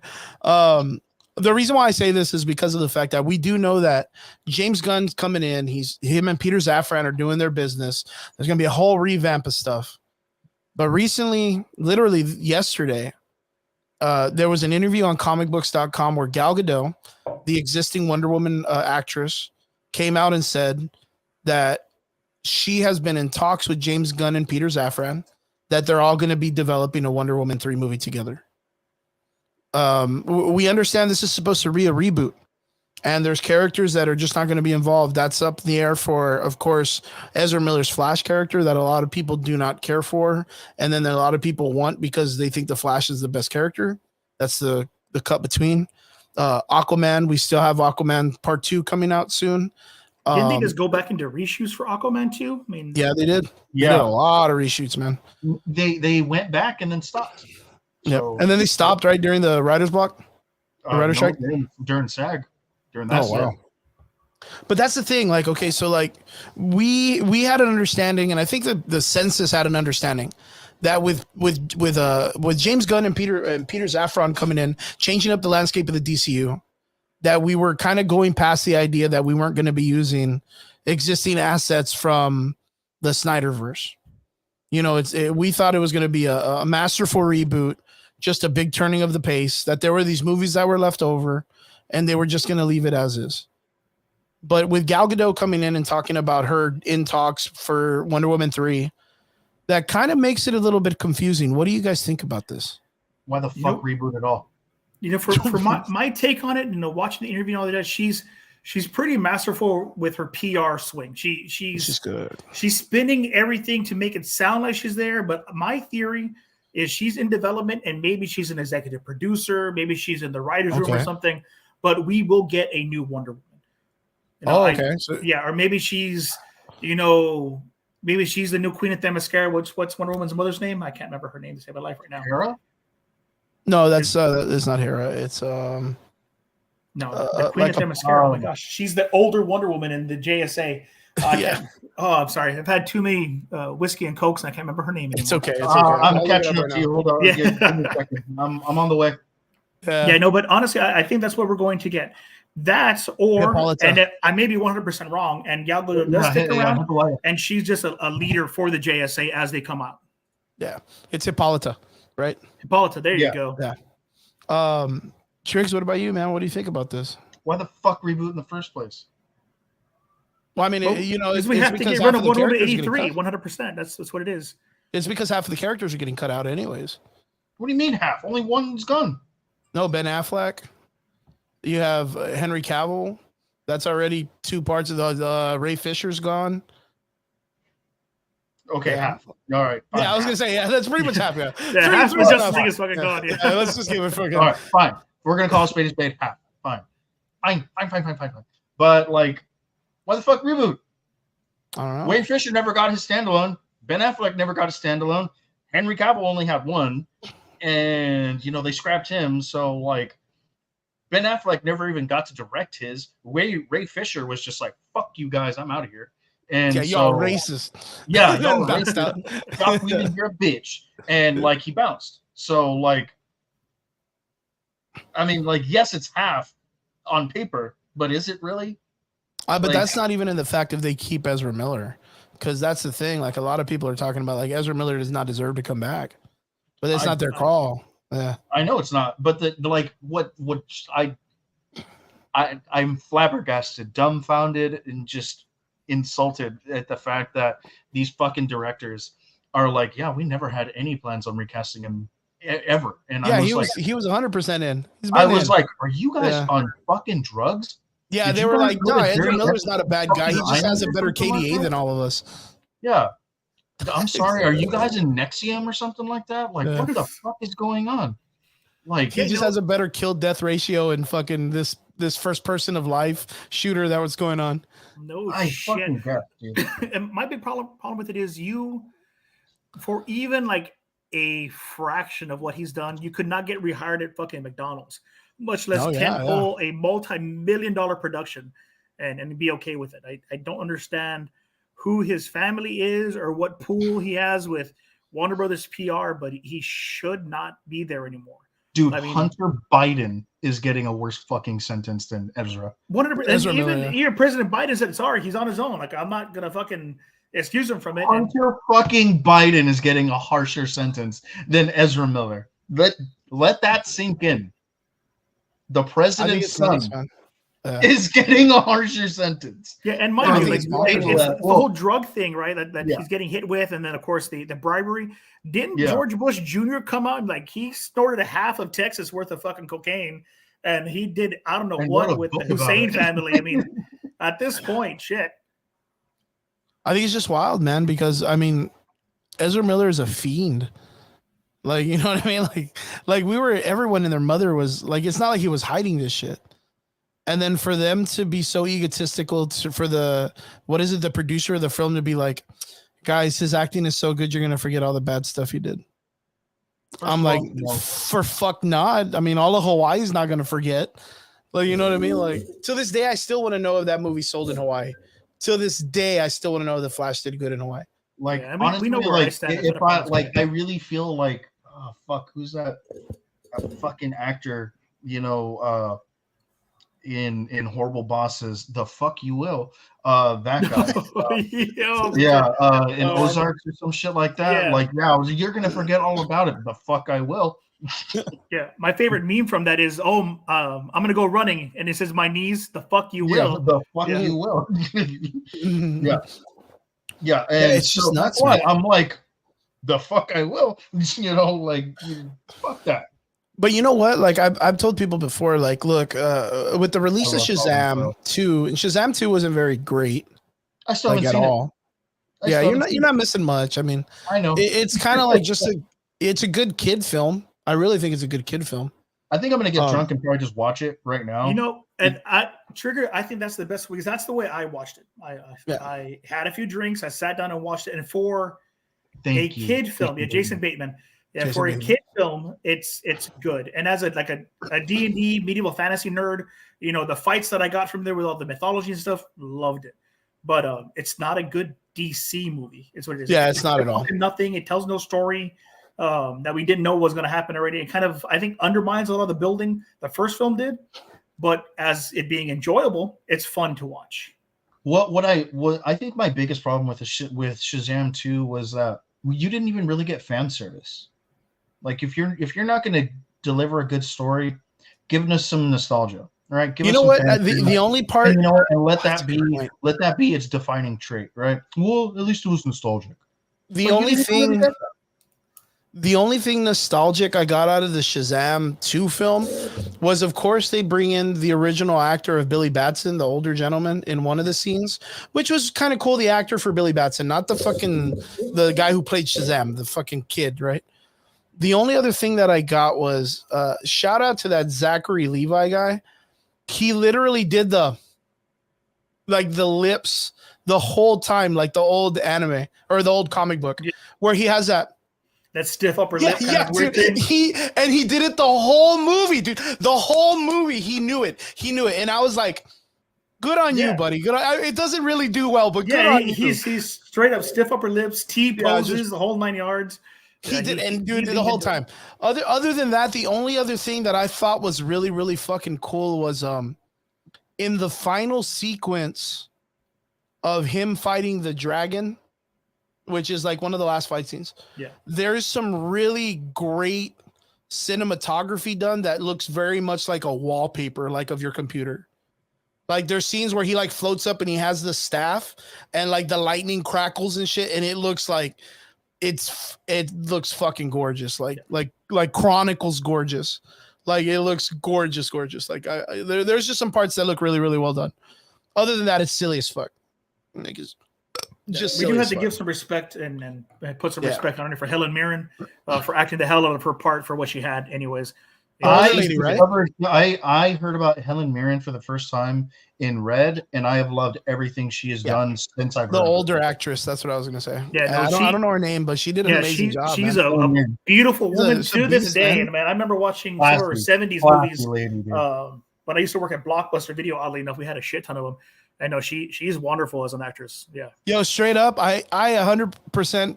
You could tell me this, and I probably would believe the fuck out of it. You could tell me she did all her own stunts, and I'd probably believe it at her age. Like she just looked amazing in everything that she did. She looked like she did all her stunts in that. Cooter Soup instructions. What's up, Wrong Hole Rick? That's my boy right there, Wrong Hole Rick. He comes in all the time with a badass nickname, dude. Screen names. That's the man right there. Lucy Liu was pretty cool. The young actress that played, she was going to be Snow White, but she was the young of the sisters. She did all right too. Well, everybody did a pretty good job, man. It's just the story was like, it was the same thing from part one. It was, I mean, I think Adrian said it or somebody said it, that it was inconsequential. That's where we are with it didn't my matter. column with Shazam too, that everything that happened had no stakes. It just didn't matter at all. You know what my biggest problem with the Shazam story was, Triggs? You'll probably remember me saying this back in the day. Sure. I think the fact that they gave everyone the same powers and had them all on screen was like the shittiest idea. Like at first I would have disagreed with you because I would have been like, no, the fucking power of family, power of friendship, blah blah blah. But like, and I'm like, no, it's a Shazam really movie. bad. It's not the Shazam family. It's not the fucking Power of Seven or whatever. No, it's Shazam. And I kept telling people, I was like, can you imagine if they would have done the Shazam with the family versus The Rock as fucking Black? It would have been stupid to watch like 8 people flying around doing Superman shit all the same way. It would have been dumb.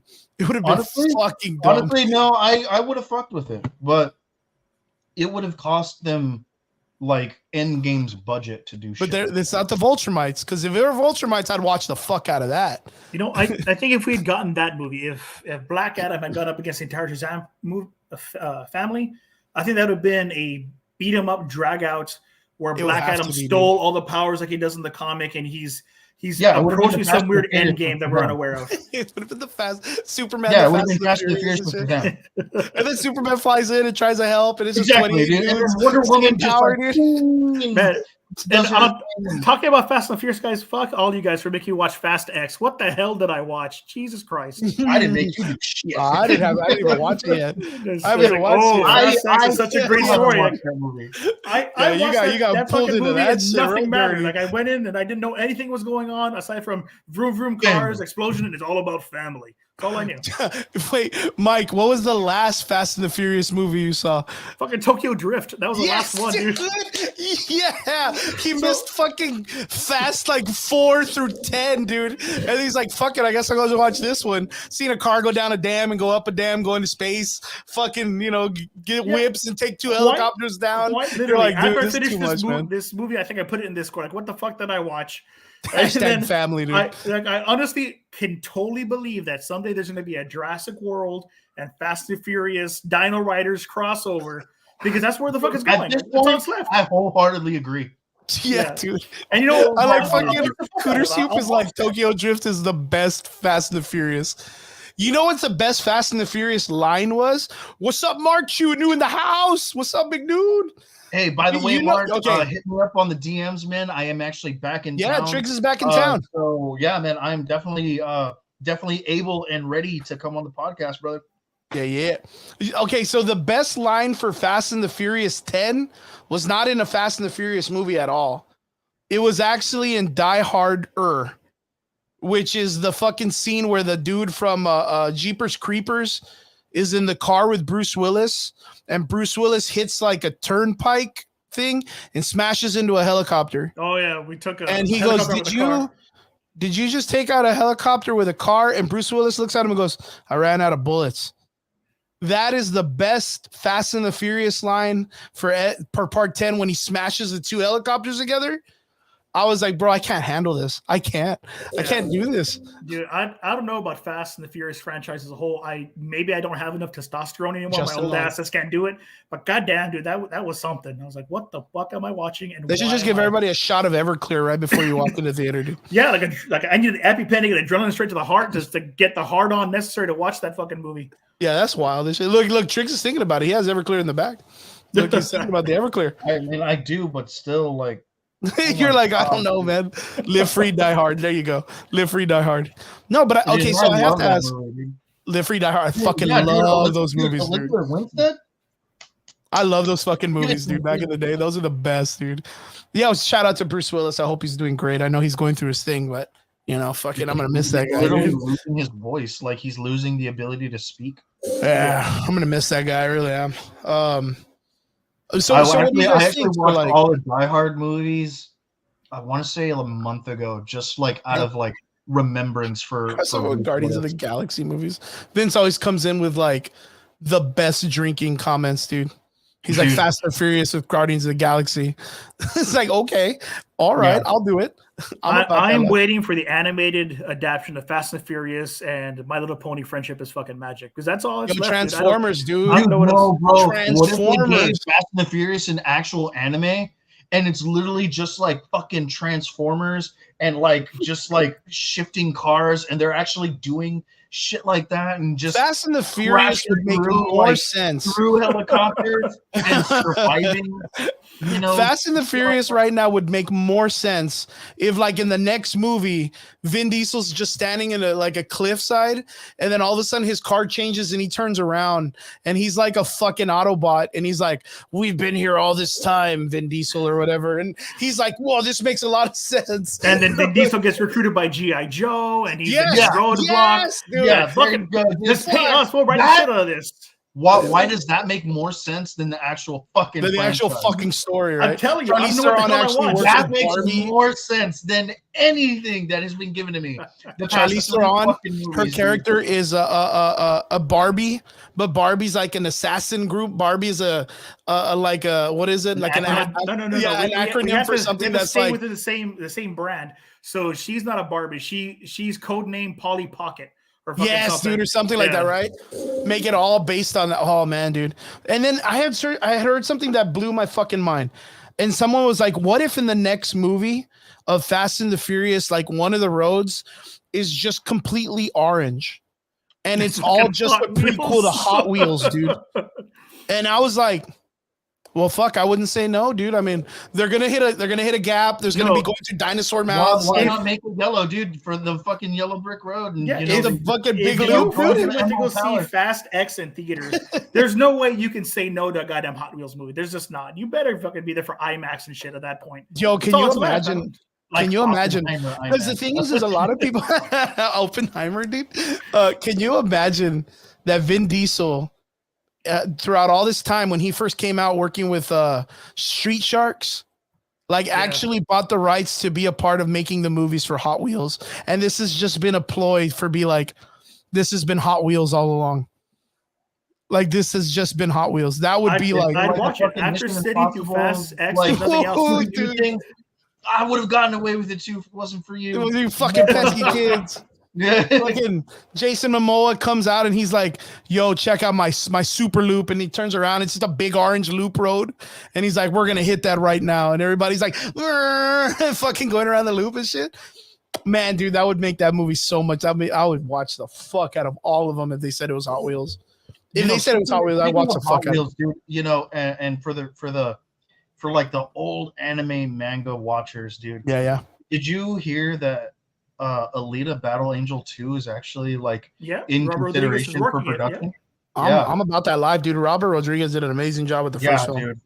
He did almost like an adaptation to the original. Oh yeah, no, it is like next to Rurouni Kenshin, probably one of the truer adaptations. And honestly, the casting for that was superb. They did such a good job with casting and the storytelling. It was damn good. And you know what? Shout out to all the guys in the Valley that actually went up and actually were in the film. They were part of the crowd during the rollerball scene. Yeah, they filmed that up in Austin. That's what made me think of it. You know, the rollerball and the fucking roller coaster derby, fucking orange, and that was yellow brick road, whatever the fuck. And that was really cool because like the rollerball stuff is explained really well in the comic or in the manga, but it's not really pushed too much in the anime. So if you watch the anime adaptation of Battle Angel Alita, like there's not really much on the rollerball stuff. It's more on her doing like the Astro Boy story of the boyfriend trying to make it up to like the Astro City and being accepted and being part of the higher class and her just being this fucking hoss, dude. But what do you think is going to happen in part 2? Is it going to be like, I think it's going to be more cyberpunk Blade Runner, man. You know, honestly, Rodriguez is that's kind of where like the manga goes. Yeah, I think Rodriguez will stay close to the source material and give us a solid story. He hasn't failed us yet. Oh man, it's so good. Okay, Adrian says part 1 was kind of lacking the renaissance of impact from consuming the entire story, so I'm glad they're completing it. I mean, dude, see, Barbie, the acronym. What does it mean, though? It's got to have a cool ass acronym. Battalion of Italians. That's fucking great, dude. Thank you, fucking Babe Assassin Recon. But okay, I didn't see that. That makes a lot of fucking sense. So now we're gonna get, instead of Agents of S.H.I.E.L.D., as Agents of Barbie. I'd fuck with it, yeah. I'm about that life, dude. Not even just Barbie. Just Barbie. Just Barbie, yeah. And still in pink, dude. And Ken is the overlord of the whole thing, dude. He's the guy on the seat, dude, with the metal hand and the cat, dude. Kinetic, like engineered, like neurotics or some shit. So he wouldn't even be the overlord. He's like their mass. He's their Jarvis, basically. He's their computer system. That's what I'm seeing. We write the telling you, fuck man. out of this. Why aren't we writing this damn series? Right, dude? Yeah. They don't pay us enough, man. We're on strike, remember? Yeah, we're on strike. Strike. I know. Yo, Good old Writers Guild of man, we're America. Us fucking three. Fucking way off the radars, dude. Yo, so okay, but let me ask you guys, going back to our point, are you guys excited to see Gal Gadot and reprise her role as Wonder Woman? Would that be something you'd still be about? Because, dude, I love Gal Gadot as Wonder Woman. Gal Gadot is a fucking phenomenal actress, and I will die on that hill. She is a phenomenal actress. I think she has really, really come a very, very long way from her fucking rap videos that she used to be a part of and her modeling days. You know, and her Fast and the Furious. And she's starting to take on, like, I'm not going to say more serious roles because all of her roles are still all action oriented. But if we got one more good Wonder Woman, I'll shut up. Yeah, that's true. Because honestly, for me, I would prefer her to take on a different DC role than Wonder Woman. Just because there's a lot of characters I think that she could do justice to and give Wonder Woman off to somebody new. Because, I mean, if you look at films that she's done, like Red Notice with The Rock and Ryan Reynolds, she has some great comedic timing. She's great physicality. She acts the shit out of all her roles. And I think Wonder Woman right now, with the way it's been written, especially after the second one, is too pigeonholed for her. Okay. But at the same time, like Brian, you're supposed to be having a day off, Brian. Go back to sleep. But that's the thing. Like Brian says, 0 chance she comes back. But she literally came out in an interview and was like, "Yeah, man, me and Peter and Gunn, like we just hang out. We're talking about." But then again, you know, we do know that the Wonder Woman story that they are going to be producing is a prequel to the understanding of what like the world of the Amazonas is like. So more than likely, Gal Gadot as an actress probably isn't going to be reprising her role as Wonder Woman in that sense. Not in that one. They may even bring back the little kid who played her. Ana de Armas as maybe not Diana Prince, but Donna Troy, maybe. I would like Ana de Armas to be Hawk Girl. I think she'd fucking knock the shit out of that. Girl. Hawk Girl would be badass. No. You don't think so? I'm really gonna say Donna Troy. Girl. Donna Troy? Okay, I can see Donna Troy. Donna Troy could work. I mean, she could literally play anybody because she's like in that in-between part. She's not like older. She could play a very she could play a very like a older woman or, you know, a younger woman at the same time. Like she has that baby face. So yeah, I honestly think that where she's playing, she's telling us that she's producing it, she's a part of it, she's in development, and she's gonna be an executive producer or she's a writer or something. Or some type of creative lead, but I don't think she's our new Wonder Woman. I think we're gonna get a new casting, and Gunn's gonna run us around like idiots because that's what he's a master at, and we're just gonna watch it. Yeah, I mean, sure. I mean, I'm still excited to see. I like how Brian said that he didn't want heat today, but he's throwing out the fucking heat. Never get a chance. That's funny. Yeah, I don't know, man. Like I said, it was an interesting thing to say in an article because of the fact that we know that a lot of people are being replaced in the DC universe. So to see that all come to fruition is kind of weird. But I'm excited. If they use Gal Gadot, I hope she stays. She's an amazing actress herself. She does fairly well, and she's done an amazing role as Wonder Woman. Part 2 wasn't very great, but that's because of the writing, not the character. Her herself, I'd love to see her come back. So we'll see where it goes. The casting news I want to hear and I want to see, and I know it's a long ass shot, is that they are going to just scrap Aquaman 2 because it's a fucking loss at this point, and recast Aquaman and make Jason Momoa Lobo. That's what I want to fucking see. Like I think Momoa would be a great Lobo for the DC universe. I mean, implement him for at least another 5 years. He's already like pushing 40. So he'll be 45 by the time he plays Lobo. And that means it's either he's going to be a one-off character or he's going to be playing it for several times. Because I think Ron Perlman, as an example, shows us that doesn't matter. I mean, he was Hellboy way longer than he probably should have been Hellboy and still did a good job with it. Momoa's as Lobo would just look old as shit, which Lobo, for the most part in the comic books, looks rough and old and just I used. really have to say this though. I understand your logic, but I have to say, Ron Perlman is way less of an attraction than Jason Momoa is. I'll give you that. All right. He's kind of like, I will almost take anything I can get, like as an actor, as opposed to Jason Momoa and is like, what do you all want me in? Yeah. Yeah, but you're looking more that pretty would be and my only stipulation between those two comparisons. I know what you mean, and I agree with it up to a point because yes, Ron Perlman was like one in his 60s during his first like Hellboy. Mm-hmm. Like he was in his early 50s, like early 60s for the first Hellboy. And he was pushing like 65 when he did the second Hellboy. Yeah, but look at Robert Downey Jr. When he jumped into the role of Iron Man, he was 43. You look at Chris Hemsworth right now, he's 40 right now, and he still looks amazing. He started playing Thor when he was he was like 29. Yeah, he's like 29. Very different. Yeah, but even right now, you look at him, and he's still in phenomenal shape, dude. Oh yeah, no, don't get me wrong. If anyone's seen Extraction 2, you could see. My favorite part where he protects himself from the fucking ladder, right? Yeah, my favorite part's when he protects himself with the ladder from a fucking Gatling gun. That was the best part in that whole movie, dude. Fucking fantastic, dude. I like see that and I'm like, what the fuck is going on? Like, I saw it and I was just like, any of the times I've ever been shot at, I would just hide behind the ladder. Yeah, pretty much. That's what I would do. I would have done the same thing and been killed. I would have gotten killed so fast in that show. I would have been like, God, thank God for this gapped fucking metal sticks that are thank God for the fire escape ladder that I can get through. No, but and it's like every fucking show that like ever speaking of fire escapes, like they could never hit, they're always hitting something else. Everything else, yeah. Yeah.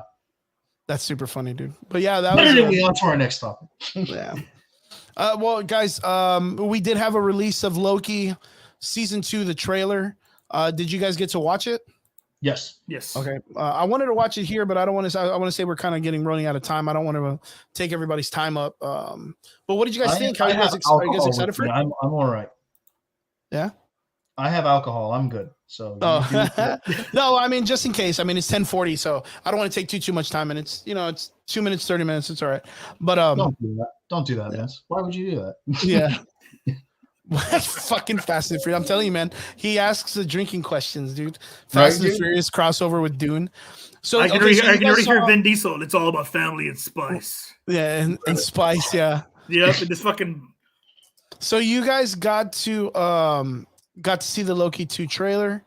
What did you guys think of it? And everyone's excited for it. I'm excited for all shit for it. That's going to be wonderful. Even after Secret Wars.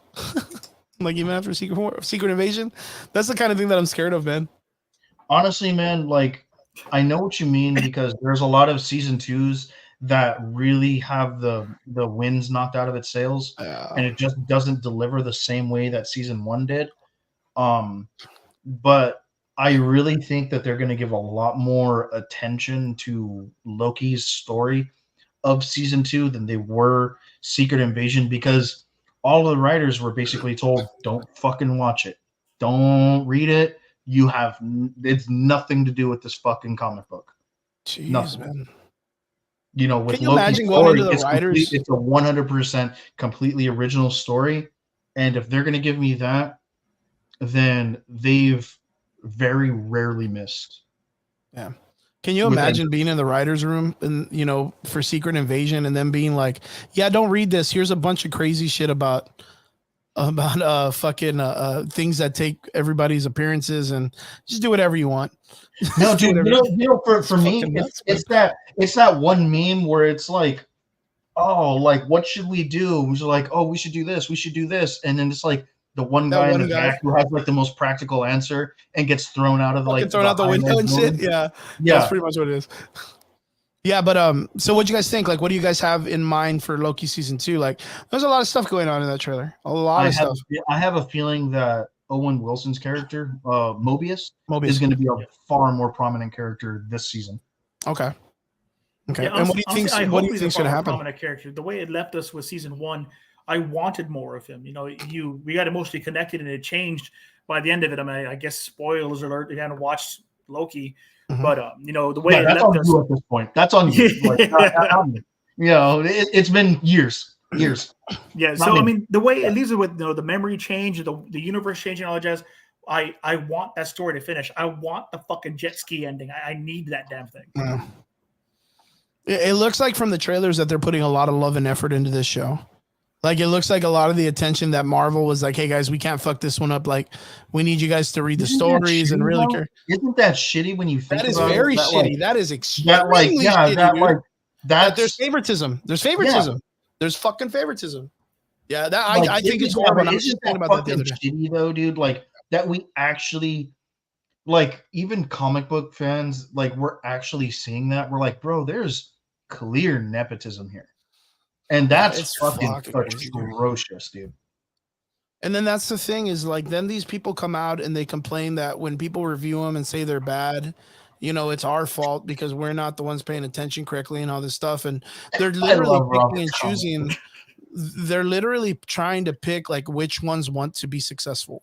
Yeah, like they're literally picking that, and you could see just in the trailer alone that the production value for Loki season 2 blows the fucking lid off of like a bunch of these past episodes of everything that's come out. The fucking CG on just him glitching out looks fantastic.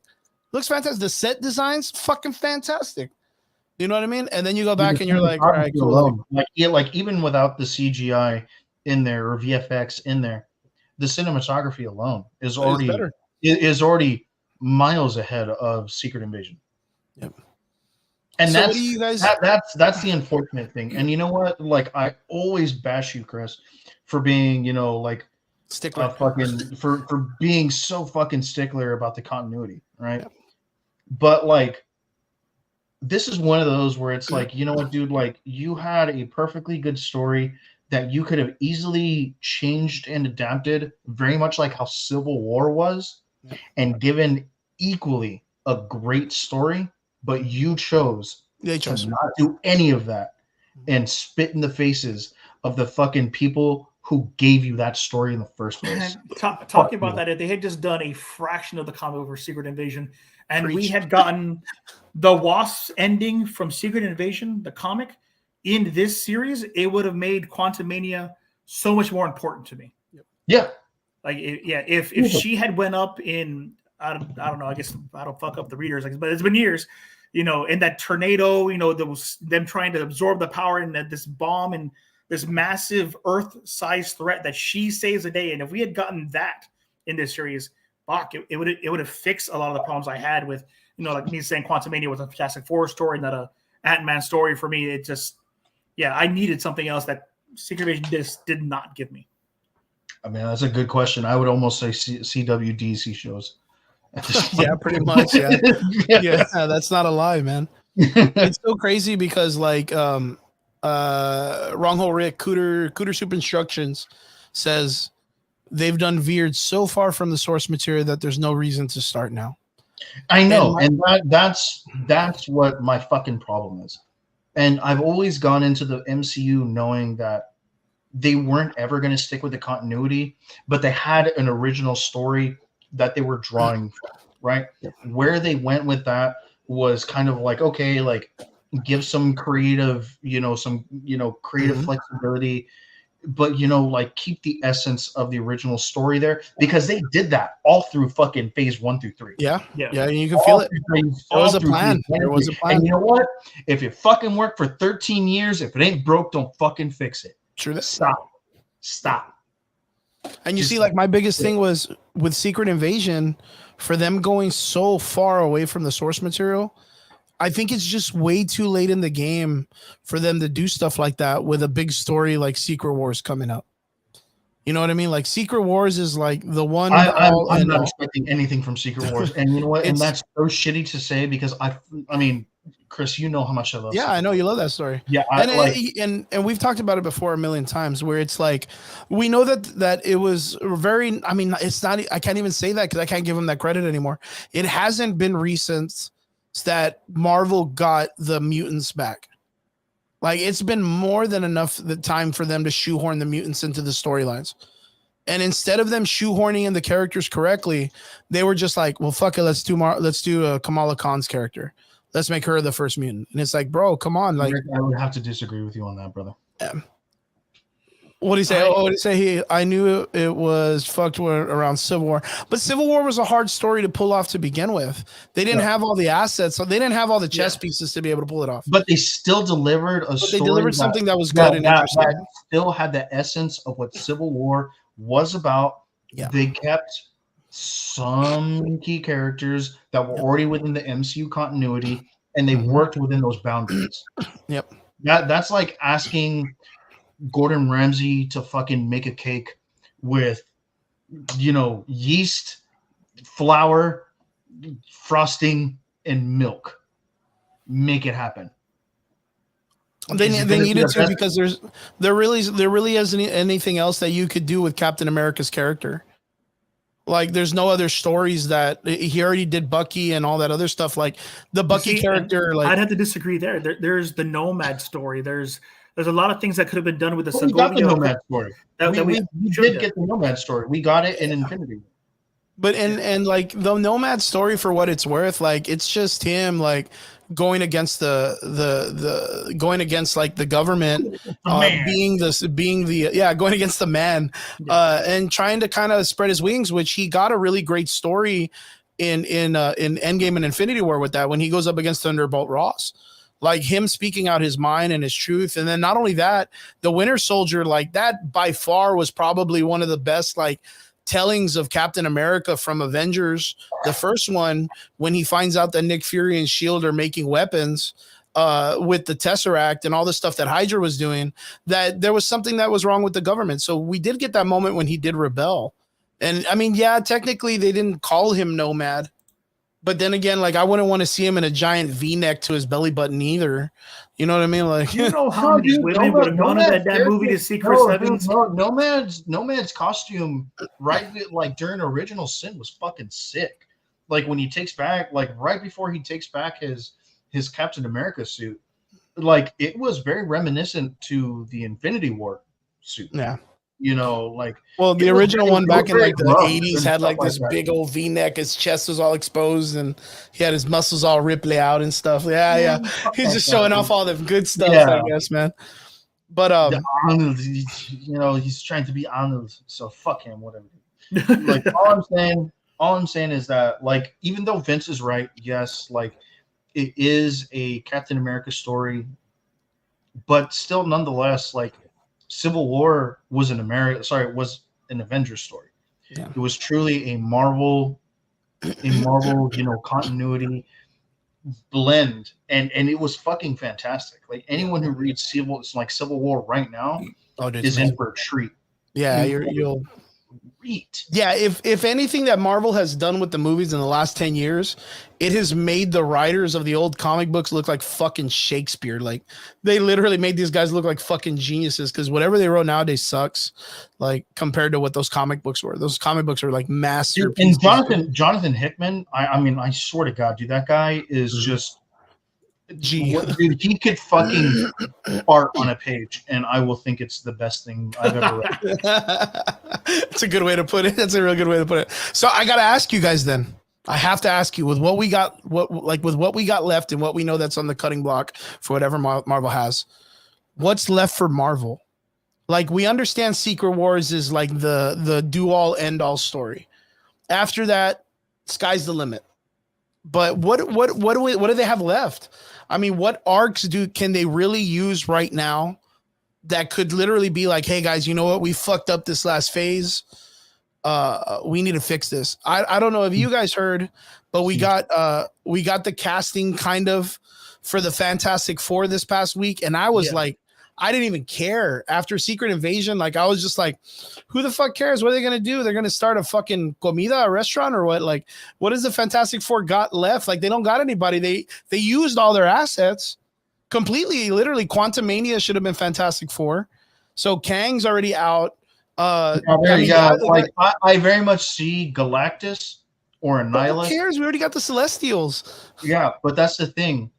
The fact that Galactus brings back and I know everyone's going to hate me for this, is going to bring back the need for Eternals, which brings, back, like Kit Harington's Amity Blade, the Black Order and blah, blah, blah.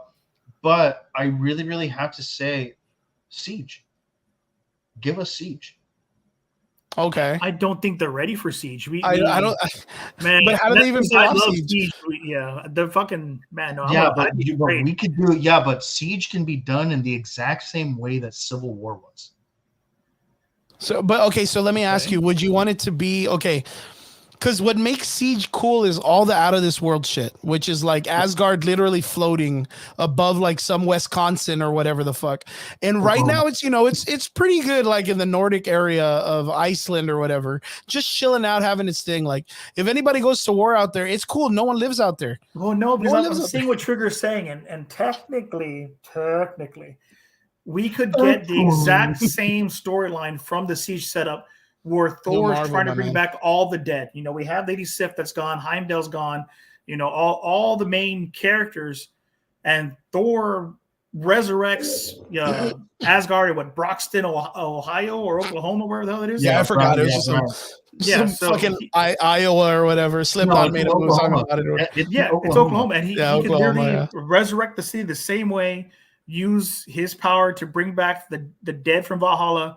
And we could get the female Loki storyline. We could get, him going to, and which was my favorite part of that entire run of Thor, where he goes to New Orleans and it's after the hurricane's gone through and Katrina's destroyed everything, and he's on the bridge. Sylvie, which now ties in the Loki series. Yeah, for something, and we could get a somewhat coherent Siege story. Because now we already know that. Man, Trigger, you're an asshole for making me totally agree with you. Son of a bitch. Yeah, I see it. Yeah, I can see it. Do we have all the assets for it? 100%. We have all the assets. We have enough. We even have Sylvie, who could be the female Loki, basically. Well, you don't have a whole ass Harry Osborn or Norman Osborn. But we have Thunderbolt Ross. No, but we have Thaddeus Ross. Yeah. Which one? We have Thaddeus Ross. Yeah, we have Thunderbolt Ross. Thunderbolt Ross can do it. What Harrison Ford, right? Harrison Ford. Yep. Hell yeah. Fucking Indiana Jones himself. It could work. And although we don't have a Sentry, in essence, we would have the Red Hulk. Well, Thunderbolts. We have Gaia. In the Thunderbolts, we're supposed to be getting. Well, in the Thunderbolts, we're supposed to be getting Sentry. Apparently, that's the rumor. Is he's which I don't understand how the fuck what's the fucking Suicide Squad gonna do to Superman? Like substantiated. Like that's like saying I'm gonna piss in 3 days. No shit. It's wild. I mean, the thing is like, man, Siege though, man. Like Thor's Robert makes a point here, and this is what I said about on Facebook when you asked the question earlier today. Robert's saying the only way I see this happening is if Deadpool 3 does the whole reboot restart. And I'm telling you, all we have to do is have the Shi'ar introduce the M'Kraan crystal and have that fucker break, and we get the Age of Apocalypse. And we have a big bad. We have how are you going to introduce? But how are you going to do that in between this and Secret Wars? That's a lot to do in between Secret. And that's the thing. Like Secret Wars is like to happen in between. I think we need Deadpool to introduce all that bullshit that exists, and then Secret Wars lead into it. Okay. Headcanon. What if Deadpool 3 leads into Time Runs Out? I mean, I can see that. Well, I mean, the thing is like everything's supposed to time runs out, right? Granted, this is pure speculation. It's an incursion, nothing to go on. This is me, like, at this point, this is me just wanting it to happen. But what if we got Deadpool 3 not only to introduce the mutants, but to lead into Time Runs Out, because there has been so much cross between everything. That's where the incursions truly start. Yeah. So we have our Time Runs Out, right? Time Runs Out is Kang Dynasty. It's not called Time Runs Out. It's called Kang Dynasty. Kang Dynasty leads right into Secret Wars. Boom, we have Secret Wars, fucking Phase 7, whatever the fuck. Boom. Yeah, and well, I mean, Adrian, what Adrian's saying, people don't know these characters It makes a good point, but that's what makes these stories so rich because you can cast new people and tell those stories new. It's true. Like I said, this was all headcanon, pure speculation. At this point, it's just me wanting it to happen. Only because I would love to see that happen, but I'm not at all going to expect that. I very much see Kang Dynasty being an actual Kang Dynasty story where we're going to have Ramatut, we're going to have the Silver Centurion, we're going to have Nathaniel Richards from fucking 3026 or whatever the fuck. Blah blah blah. Right at this point, you fucking just introduced the Umbrella Academy. Whatever. That's just get them all in there with the fucking Thundercats, dude. Yeah, bring the Thundercats. Yeah, exactly, dude. But if we're gonna reach for storyline connections to Kang, I really want the Kang Dynasty to introduce Ramatut going back in time to kill Insabanur, to kill Apocalypse. Which could very well happen in the Deadpool story. Yeah, that could very, very well be an aspect of it. We can see that because it's basically been stated. It's basically Deadpool 3 is the Spider-Man No Way Home of Marvel right now, where you could almost surmise the entire fucking plot by the links that they've given us. Because at this point, it's just okay, this is how you're going to introduce mutants. No, we're thinking about introducing mutants at this point. No, okay, whatever. Yeah, you're introducing mutants. Got it. Yeah. So no, we kind of gave you a little bit with new Kamala Khan. Yeah, okay, whatever. You're introducing mutants with Deadpool 3. Thanks. But the thing is with the situation we talked about it earlier with the Fantastic Four coming in, right? They're gonna shoehorn in Galactus. And Galactus is supposed to be this giant character in space that destroys planets. But we just got introduced to 5 Celestials. And then we know that inside our planet, there happens to be one growing out of the Atlantic Ocean. What if Galactus? Yeah, but what if Galactus wants to kill it? Wants to eat him, right? Yeah. I mean, that's cool. Or take its essence or some shit like that. And that's the motivation for he eats some eggs or something, right? Yeah, exactly. Because embryonic planets. Let's remember, Galactus, although the joke is that he takes a bite on the damn planet, he doesn't eat the fucking planet. He drains all the energy and primordial fuel from the planet, which is why he has all that fucking machinery that comes with him. So Christopher Combs is a herald. That's people know their planet has been chosen, and then these tubes and machinery come and attack the planet, and he just drains the power.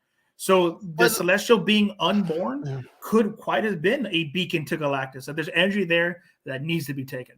Yeah, I think we talked about that a while back when we saw the Eternals film, that we thought that would be an interesting idea. But that was before we knew that there was a certain several years that the Marvel was we're gonna do the Secret Wars and all that stuff in the next 6 years, and we're not gonna do a whole 10-year phase again. We remember that, right? Yeah. When right after Endgame, they made a claim that they were dude, we're going to do another phase, but it's not going to be 10 years.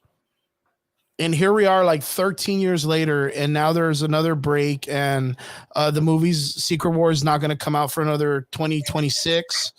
And now they're hey guys, guess what? We're going to bring in the Fantastic Four. And I think the reason why that's happening is because they know they cannot have Secret Wars without Doctor Doom. I think they just know it. You cannot have a coherent, good secret war story without the Fantastic Four nor Doctor Doom in it. Honestly, what Adrian keeps bringing up with Franklin Richards and Valeria, right? Valeria. I would need Doom to exist with those two. Personally, I would keep them away. The kids, I'm good without. Yeah, the kids that deserves its own story because of the way Franklin Richards, he's too big of a character. Same thing with Valeria. But how do you not Fantastic Four number 3 or some shit like that? Cool. You guys fucked in the first one. Your second one is fucking Sue Storm in a weird pregnancy that she's trying to go through, and I don't know, Galactus wants to be a fuckhead again, or he wants to be an uncle. And then that's how Richard Rider is introduced. Or Sam Alexander, boom, we have Nova. Third one, boom, we finally get fucking Franklin Richards, and he's 6 or whatever. Boom, there you go. You have 10 years of fucking, Fantastic And Four. then we get Onslaught. There, But you see, but they don't want to do. Give me Onslaught and Deadpool 3. but they don't want to, like, that's the problem with the films is, like, I think we've talked about this before, where we knew and we felt after Secret Wars the Marvel universe was going to reboot itself. Like, once all that's done, because that's going to be them saying, hey, you know what, after Secret Wars, the Battle World situation, once everything's put back to order, consolidated universe, everything's back together, mutants, Avengers, and all this stuff. But it's fucking 20 years, 25 years down the road with all the same actors. Like, none of them are going to be the same age. I mean, I don't know if they're waiting for, like, Wanda's kids to age up so they can put them in the movies, but, like, all the older actors are not going to be able to be there anymore. Yeah. So, like, you're going to have to recast them.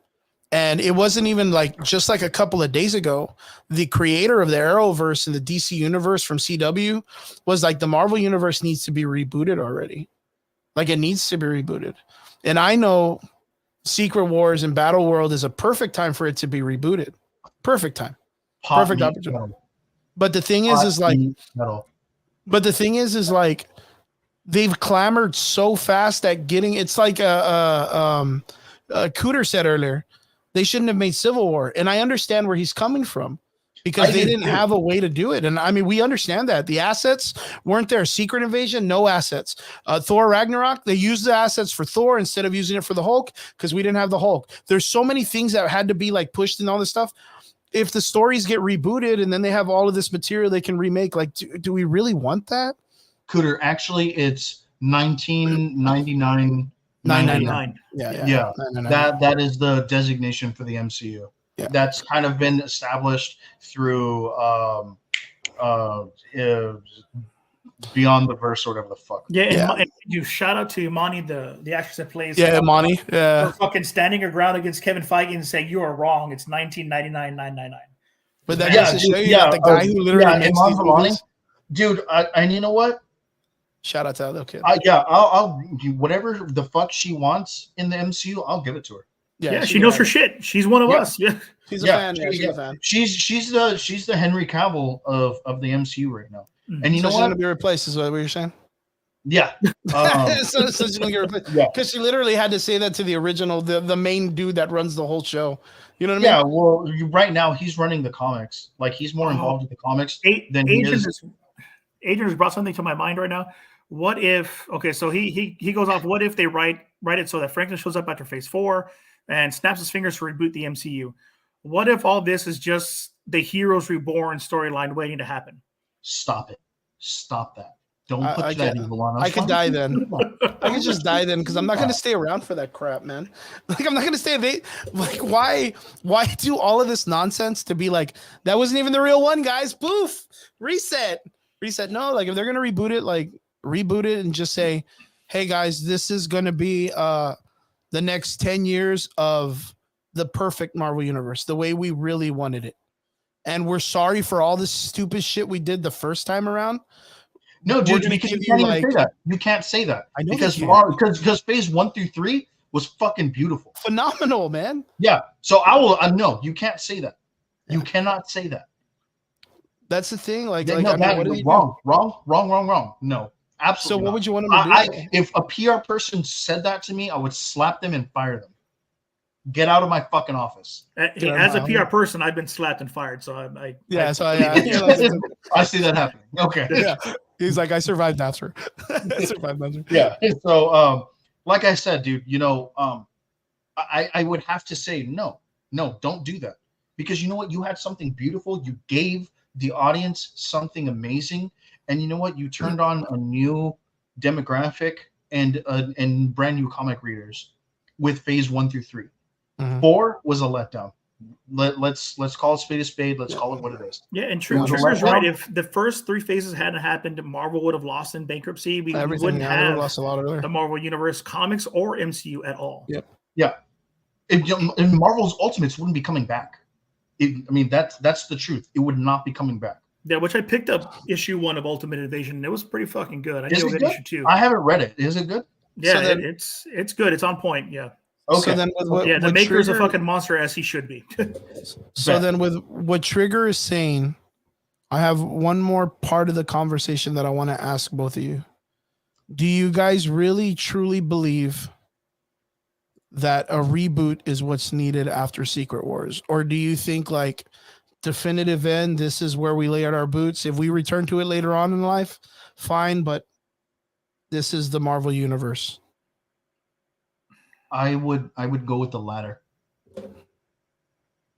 I don't want it to be that, because you know what, like, this is going to be the introduction to several careers, and I think it would be, well, I'm not going to say a disservice or a slap in the face, but I think there's more potential in this than people, and even you and I, are giving it credit for sometimes.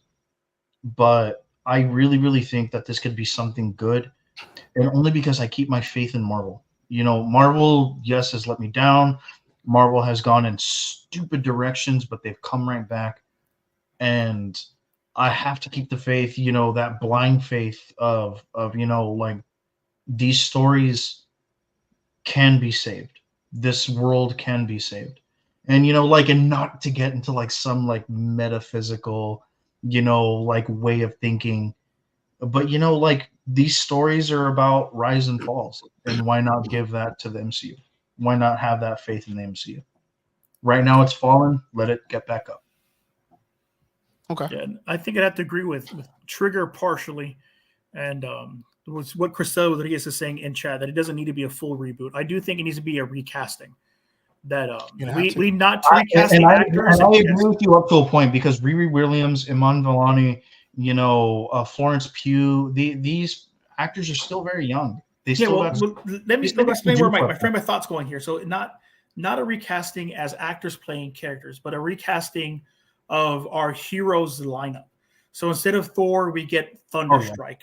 You know, instead of, you know, Captain America, we get to see maybe a new Bucky or something. Someone take their place in instead of being in the forefront. You know, Riri being in there instead of Iron Man. You know, we get, you know, Kid Hulk and the Young Avengers kind of a deal. You know, was it Hulk when he goes by? You know, we have Scar, whatever the fuck that means. Yeah, Scar. Yeah, Scar. Yeah, whoever that fucking cameo was in the She-Hulk story. We got Scar, so that's a thing. So. I do think that's what needs to happen. It needs to be not a reboot, but a recasting of just the characters we focus on. What you mean is a reshuffle. Yeah, reshuffle, 100%.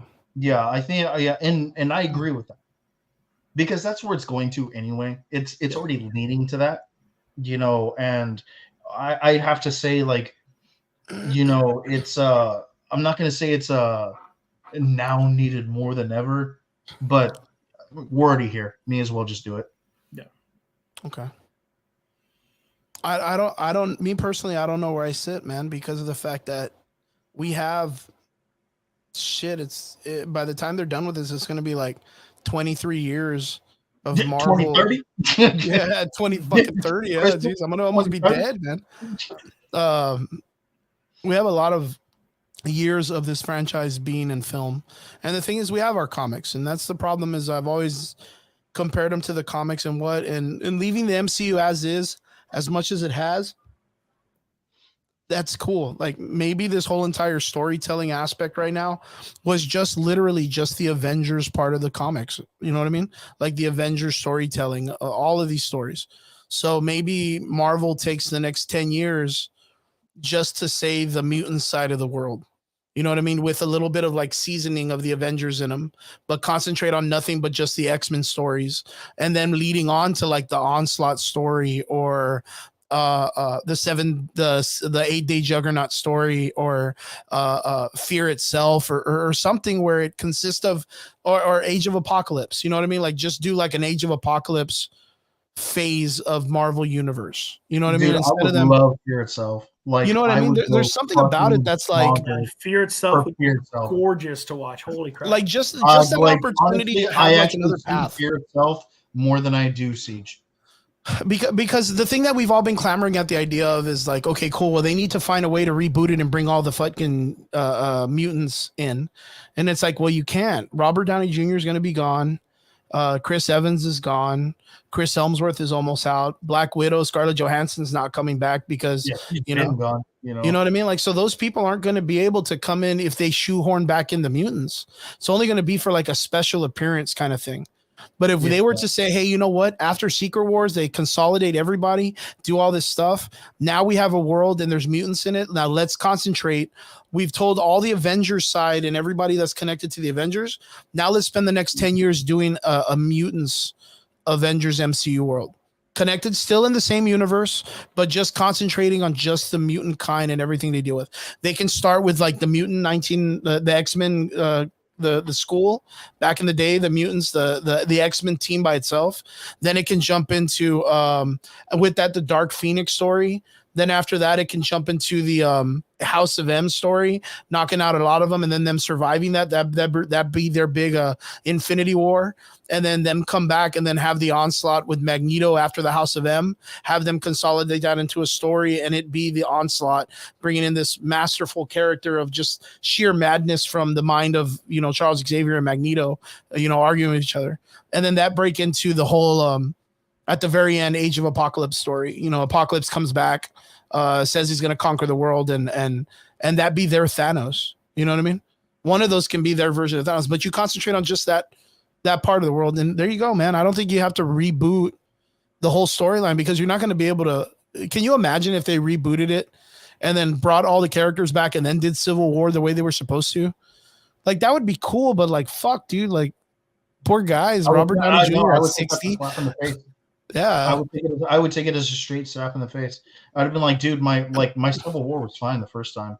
Yeah, like, I mean, even if we didn't get what we wanted, it was still good. Even if I got exactly what I wanted. I got a good story, and I go got with what Trigger's been saying about what I was given. Siege and Fear itself, and all these other storylines. I mean, hell, we have the Phalanx saga that we can go into. The Marauders for the mutants. We got so many things to cover. Yeah, there's a lot of doing content. These pocket little stories. Like I don't remember who mentioned it. The pocket stories would probably be the best bet to go into. Yeah, Adrian, he says a lot of the Marvel comics tend to just be pocket dimension stories either way. They're little one-offs and stuff like that. Sometimes that's like what if and shit, right? Like if we're talking about King in Black, that did that's an actual event. Yeah, that's an actual that's not exactly one of those where it's like, bro, what? Fucking story. Trigger. I wasn't even thinking about that story. Like, that's still another part of the story, and they just introduced Venom and the fucking Black Sword, the Necro Sword. Dude, yeah, we're not even getting to that, dude. Like, that's like a whole other fucking end of the. I'm telling you, Mike, living in the world of the MCU, like, death is just bittersweet, anyways, dude. Like, yeah, like just take me, bro. I can't buy. How the fuck do you buy like car insurance? I mean, what the hell? Like, you can't insure life in New York. Shit on the planet, dude. They're just like, look, it's gonna happen, but we can't pay you out. No. The people in the MCU will be like, no, you can't buy superhero insurance. Yeah, I can't. Yeah, it's bonkers, dude. And you know what, Trigger? I was just talking about that with Mike off camera, and I was telling him, like, the comic books are so convoluted with, like, in the X-Men stories, like, every week is like a whole new arc of, like, the world is ending because of the mutants, and then, like, something happens 3 days later and it's okay. It's like the Kamala Khan death. Like, I literally just saw that she was at the gala or whatever. Yeah, and she met Rasputin, which is a character in the story who comes from the future. And she's like, yo, I come with a message from the Five, but it's not about the Five, but it's nice to meet you. And then she, like, introduces herself. And literally 18 of the comments, like, literally scrolling down, was like, I thought Kamala Khan was dead. And I was like, yeah, dude, welcome to the fucking comic books, dude. Like, no one's ever dead in these things. The only person that ever died was fucking Marvel. Fucking Marvel. Actually, yeah, Marvel's gone and been gone for a while. And Mr. What's his fucking Middleplex? No. Oh, that's from DC. The fucking dude with the W, fucking sunglasses. Wonder Man? Wonder Man, yeah. Yeah, Wonder Man. Yeah, Wonder Man. Yeah. He's been alive in like 25 years. He was alive. He literally was just alive, like, during the whole. Go ahead, find me the panel. Dude, he literally. Yeah, watch. His name's like Wade, isn't it? Sure. Mr. No, I'm not gonna say Wonder. The last time I remember Wonder Man being alive was about 20 years ago. It was either after Onslaught or after Disassembled, when he made his own version of the Dark Avengers, and it had like Anti-Venom in it and a bunch of weird villains to take on the Avengers because he was pissed off about something with Wanda. I am now Kermit drinking from the I'll wait. It says on November 1st, 2022, on an IGN article, it said, following one of the many deaths, Wonder Man returned to life, seemingly composed completely of pure energy, although the truth is more complex. At times, Wonder Man has claimed to be more than ionic energy, but more appropriate descriptions of his flesh and bones are infused with it. Cool, man. I'd like to see a panel. All right, let me say. All right, you guys keep talking. I'm going to find shit. I'm going to call Vince out that no, Crispy cannot be Nick Fury. Yeah, Crispy needs to be Puck from Alpha Flight. Yeah, right. Now you get to experience my job for a little bit. Bro, like I've been dying to see Puck, man. Yeah. I want to see him in the new Marvels movie. But, like, kind of like what I've been saying, at least with, like, where's Marvel going to go past Secret Wars, right?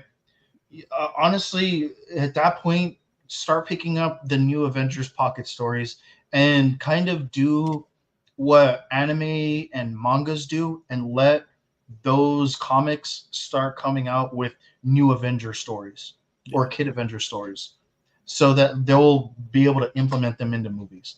Because at that point, that's really all we have. Yeah, and we have a wealth of material to pull from. Like, I don't know why we don't have a Savage Avenger storyline and they go to the fucking Savage Land. Like, why don't we have Sauron and Stegron and the rest of the guys that were Spider-Man villains to begin with? That would make sense. Oh, man. And you know what? And, like, I actually really like the Inhumans, even though I know everyone shits on them. But I really, really do like the Inhumans, and I would love to see them. But, like, the Humans are one of those where I'm very pick and choose on who I would like to see. And past that, like, I could give a fuck about anything. It's going to be a controversial take, but I believe we should get the Civil War II storyline as a reintroduction of the Inhumans to the mainstream audience. Okay. That I could get behind. Yeah, I could get behind. Yeah, because the Terrigen Mist going across the world, randomly changing people. Some mutants are dying from exposure. There's all these horrible things that could happen. I wouldn't even do that. I would just do that guy and his powers, and the magma guy who can't control them. Yeah, and then we can still use the heavy hitters. I mean, Rhodey is a prominent part in it. She-Hulk, Captain Marvel. And then reintroduce Black Bolt and Medusa and the rest of the Inhumans coming in to save the Inhuman. Yeah. All right, Triggs, are you ready for a little bit? It's not even a lot. It's just one sentence, but this is going to give us at least a better idea of when Simon, which is his name, I forgot his whole fucking name, but answered the call to join the Avengers during Empire. So during that's not, dude, and 2017. Yeah, the Empire, Road to Empire. That's the, what is it? The Kree Scroll one? Yeah, that's about 2017. 2018. But that was because we thought he died earlier than that. So he did return. He did die earlier than that. He hasn't been around since 2018. Dude, that guy's died more than fucking Deadpool. Yeah, but I'm saying, like, he's here. Like, he did come back from the first time. Well, I mean, fuck, I don't know how his powers work. Is he? Yeah, I don't know how his powers work. Is he? I hate that. Yeah, so Wonder Man is ionic energy. He's some type of energy being that's within a physical form. So he dies and comes back because you can't destroy energy, blah, blah, blah, blah, blah. Yeah. It was July 2020, though. Yeah, but, considering the fact that, like, I assumed the death of Wonder Man would probably have come closer to WandaVision in the comics, which would have been, like, closer to, like, 2017, 2016, maybe even 2015. And then to see him come back in 2022, because I do remember him in 2020. I do remember him during the Captain Hydra story, because he was fighting the Hulk when they brought the Hulk back to life. And I know that was a little bit before that, but that was still recent, though. So still recent arcs. So I don't know, man. I think Wonder Man is a really weird-ass character. He's never something I've really connected with. The only cool thing that he ever did was come out in that fucking bitch-ass Avengers like Saturday morning cartoon in 2003. Hey, he also used to help you out in the Avengers video game by giving you power-ups when you were, like, doing the flying missions. Remember, he'd be like, "Here you go, hero," or whatever. He'd say some shit and just, like, throw your power-ups. No, dude, he gave me disappointment. That's what he gave. Yeah, he gave me an aneurysm, motherfucker.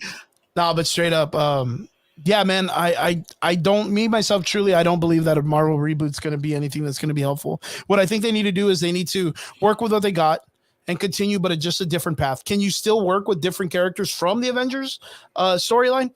By all means, fuck yeah, you can. Yeah, bring them in. You know, fucking crossover with Wasp, crossover with Ant-Man or whatever. But I don't think they need a perfect reboot. So we're not going to get a redo of Gore the God Butcher or anything like that. Huh? Paul Rudd is like 56. Yeah, he ain't coming back anytime soon, man. But he drinks virgin blood to stay immortal. That guy's gonna be young for adrenal chrome. That very well might be true. But fucking what's her face? Evangeline Lilly? Yeah. She looks like the fucking underside of my ball sack. Yeah, she's smoking a lot of crack, dude. Does not look good. If they can DH Harrison Ford, they can DH her. They better use a lot of that budget then. Yo, I hope they should do a normal movie, a normal human. They should just take all the characters and just give them normal jobs, dude. And just take away all their superpowers for a day, dude. No, didn't we have that comic book Damage Control? Back to fucking Shake Shack or whatever the fuck he was at, or Baskin Robbins. Baskin Robbins? Yeah, Baskin Robbins and shit. Yeah, straight. I really don't think a reboot's gonna save it or anything like that. But boys, it's been one fucking fun conversation though. I got my whiskey in me. So. Yeah, you're like anything we can do. I can talk days and shit like that. I'm good for it, man. We'll go to 3 a.m. I'm just No. It's 11:30, guys. We're gonna go ahead and we're gonna call it there. That was a great conversation. That was awesome, Mike. I don't want to keep you up too late. You have a good curfew or whatever. I know I was drinking since 4:00, so I know, dude. Mike's been drinking, man.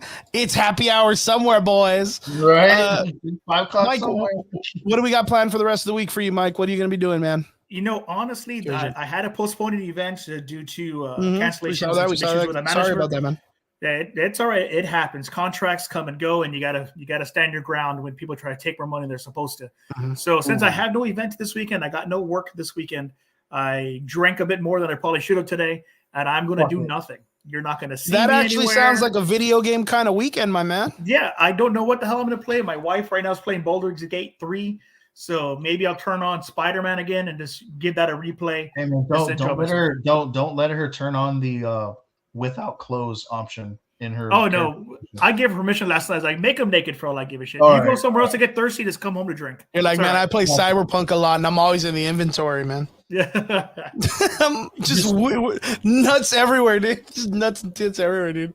What do you? Baldur's Gate? Tell me about it, man. How you liking it?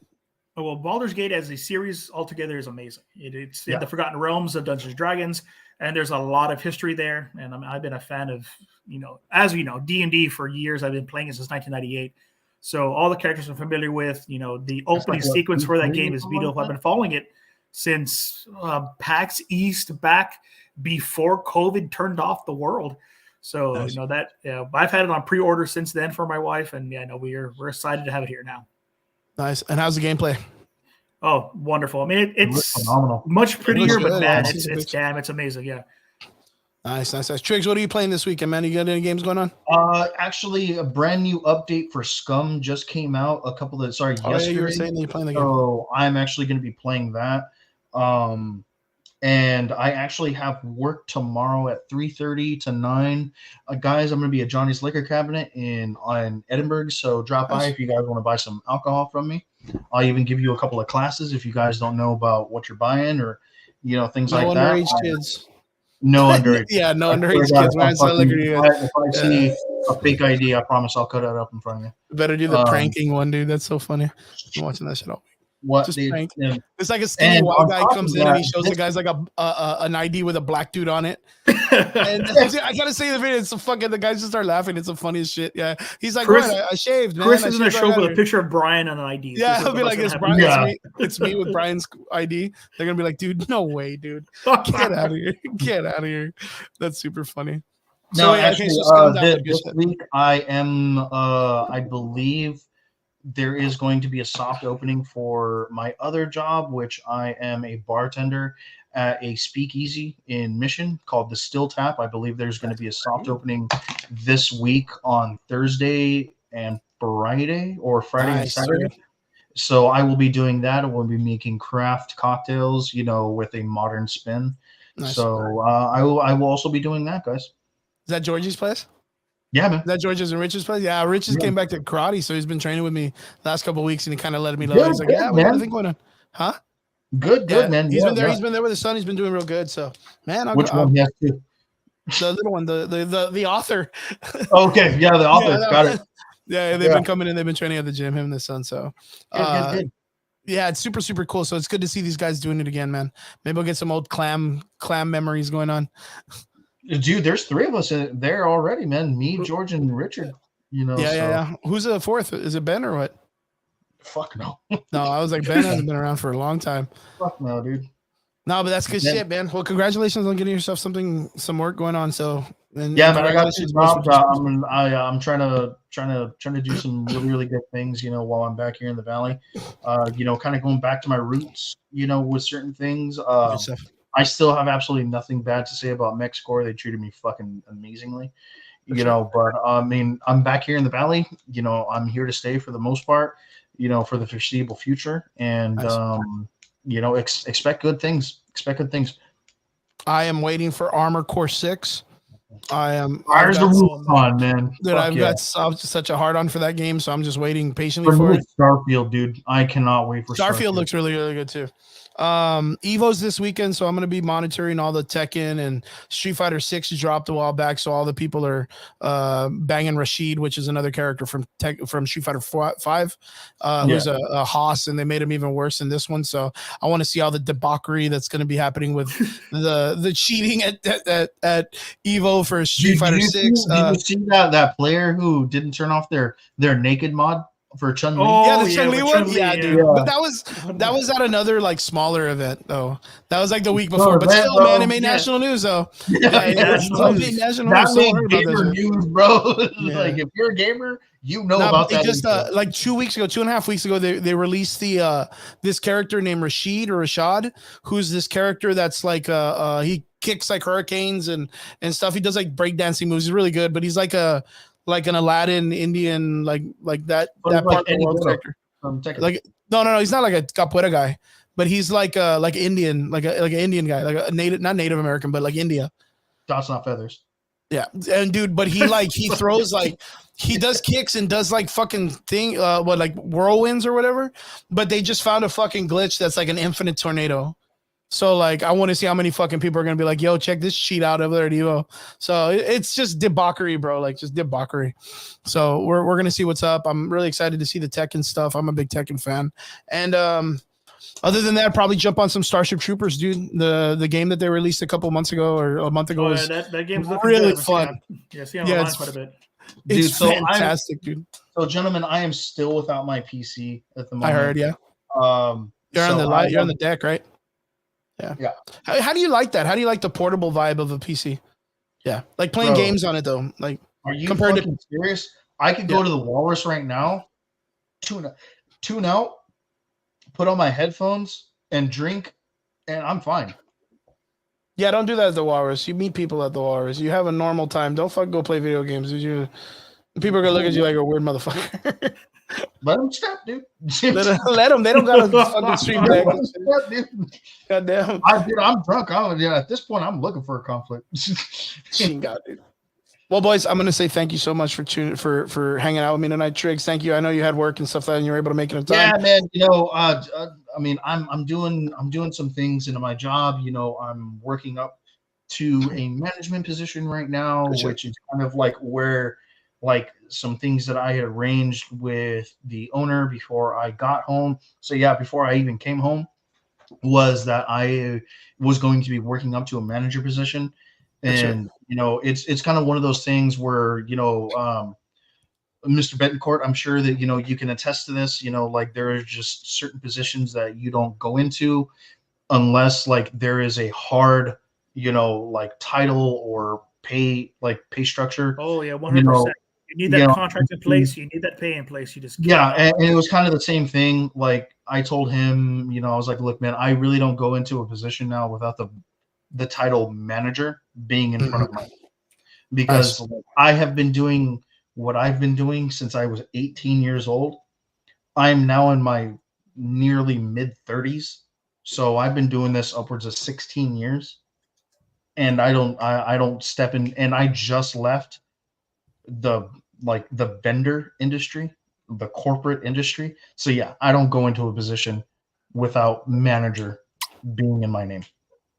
And I do think that's something that that people don't realize, and it's a discussion I have whenever I get an intern doing conventions and stuff.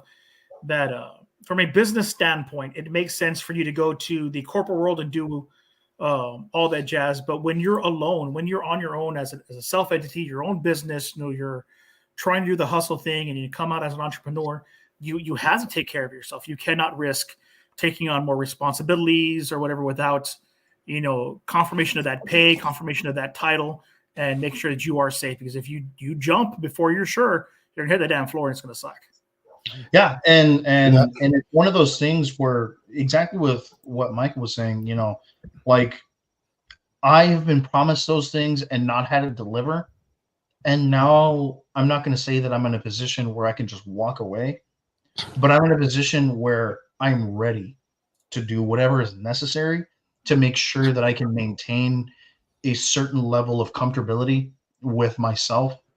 And on top of that, like Thursday, 7:30, let me see what I can do about that, brother. Let me see what I can do about that. Hit me up on my DMs.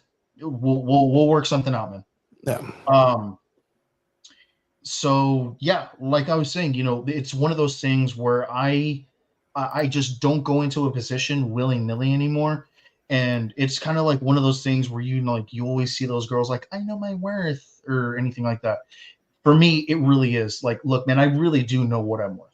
I really, really do. I've been in this industry my entire adult life. I'm almost in my mid-30s. I know every aspect of my industry probably better than some owners do or some entrepreneurs do. And I know how to deliver on those said promises, because I have certain contacts in my phone on speed dial on a first name basis that they haven't met yet. Okay. So that's good stuff. It's not me like making a power play or anything like that. It's me saying like, hey, it's taking the initiative to have value in yourself. No, it's more of like, I am a benefit to you, and you should recognize that. Yeah, I mean, as much as we make the joke like, oh, you're not there in your corset in a mini skirt saying, I know my worth, but your worth. At this point, you know what you can bring, and either they're going to pay for it or they just can't afford to hire you at this point. Thank you very much, Mark, man. Thank you very, very much. Well, good job, boys. For me, like I said, I'm just going to be doing some Starship Troopers playing, probably get on my drone stuff because I need to practice. I like drone flying. That's probably like my thing. So, dude, drone flying is fun, man. My dad has a drone, and it is fun as shit. It's very, very cool. There's been a lot of problems going on recently with the FFA. It's an actual cinema drone. Okay, what does he got? Like a Maverick or something? He has a GoPro. He has the last GoPro. The big one. Yeah. Yeah, the big one with the GoPro setup. Dude, it's fun. The Phantom with the GoPro. No. He has like a GoPro 6 that attaches to it. And dude, it's sick as fuck, bro. Like for real, it is super fucking nice. And like RIP, we actually did I did some commercials, and I made some footage for a Mr. Mario de Leon. Nice. And he was using them on some promotional feeds for the water treatment plant in Sherryland or in Mission. Very cool. And the orchards also in Mission. And I'm the one who did that aerial footage, of those things. Mike, I forgot to ask you this too. I know you guys postponed one of your events, but do you have any other events that you're going to be working on? Coming up this month, I'll be partnering with Rabbit Mongoose Productions, which is good old Miss Margaret, for her Sailor Moon pop-up she's doing in Mission, which I believe is the 25th. I might be wrong on that date because I'm horrible remembering numbers. And then I postponed the Psychotronic Spree till for September 16th and 17th, and we'll be announcing new guests for that one shortly. Sweet, man. Because I'll be back for my wedding, and I can actually catch that. Yeah, which we'll love to have you there. Maybe we can have you both guys set up the podcast and do a special from there. Oh, dude, don't even fucking play, bro. I'll fucking be around. Cool. Yeah, we'll be totally down to do some fun stuff. If you guys are going to do any overnight things, I will gladly force myself to stay overnight. And I don't well, think we do anything night-wise, is it? Right now, the show's going to start at 4 p.m. till midnight. Nice. We have the short film horror contest that's being built right now. Good stuff. Our Duchess Alyssa Odanez from Vampire Masquerade is going to be running that for us. Sweet. We have the concert with 3 bands. The Polybius Cabinet will be coming back, and 2 others. Nice. We have the second vampire pageant to get our next 3 members of the royal court. We hopefully, if we can pull it off with scheduling, have Father Joshua from the church in Lyford come and give a talk on what it is to be an exorcist and the reality of being an exorcist in Rio Grande Valley. Oh shit! Yeah. So cool. So we're An exorcist, that'd be crazy.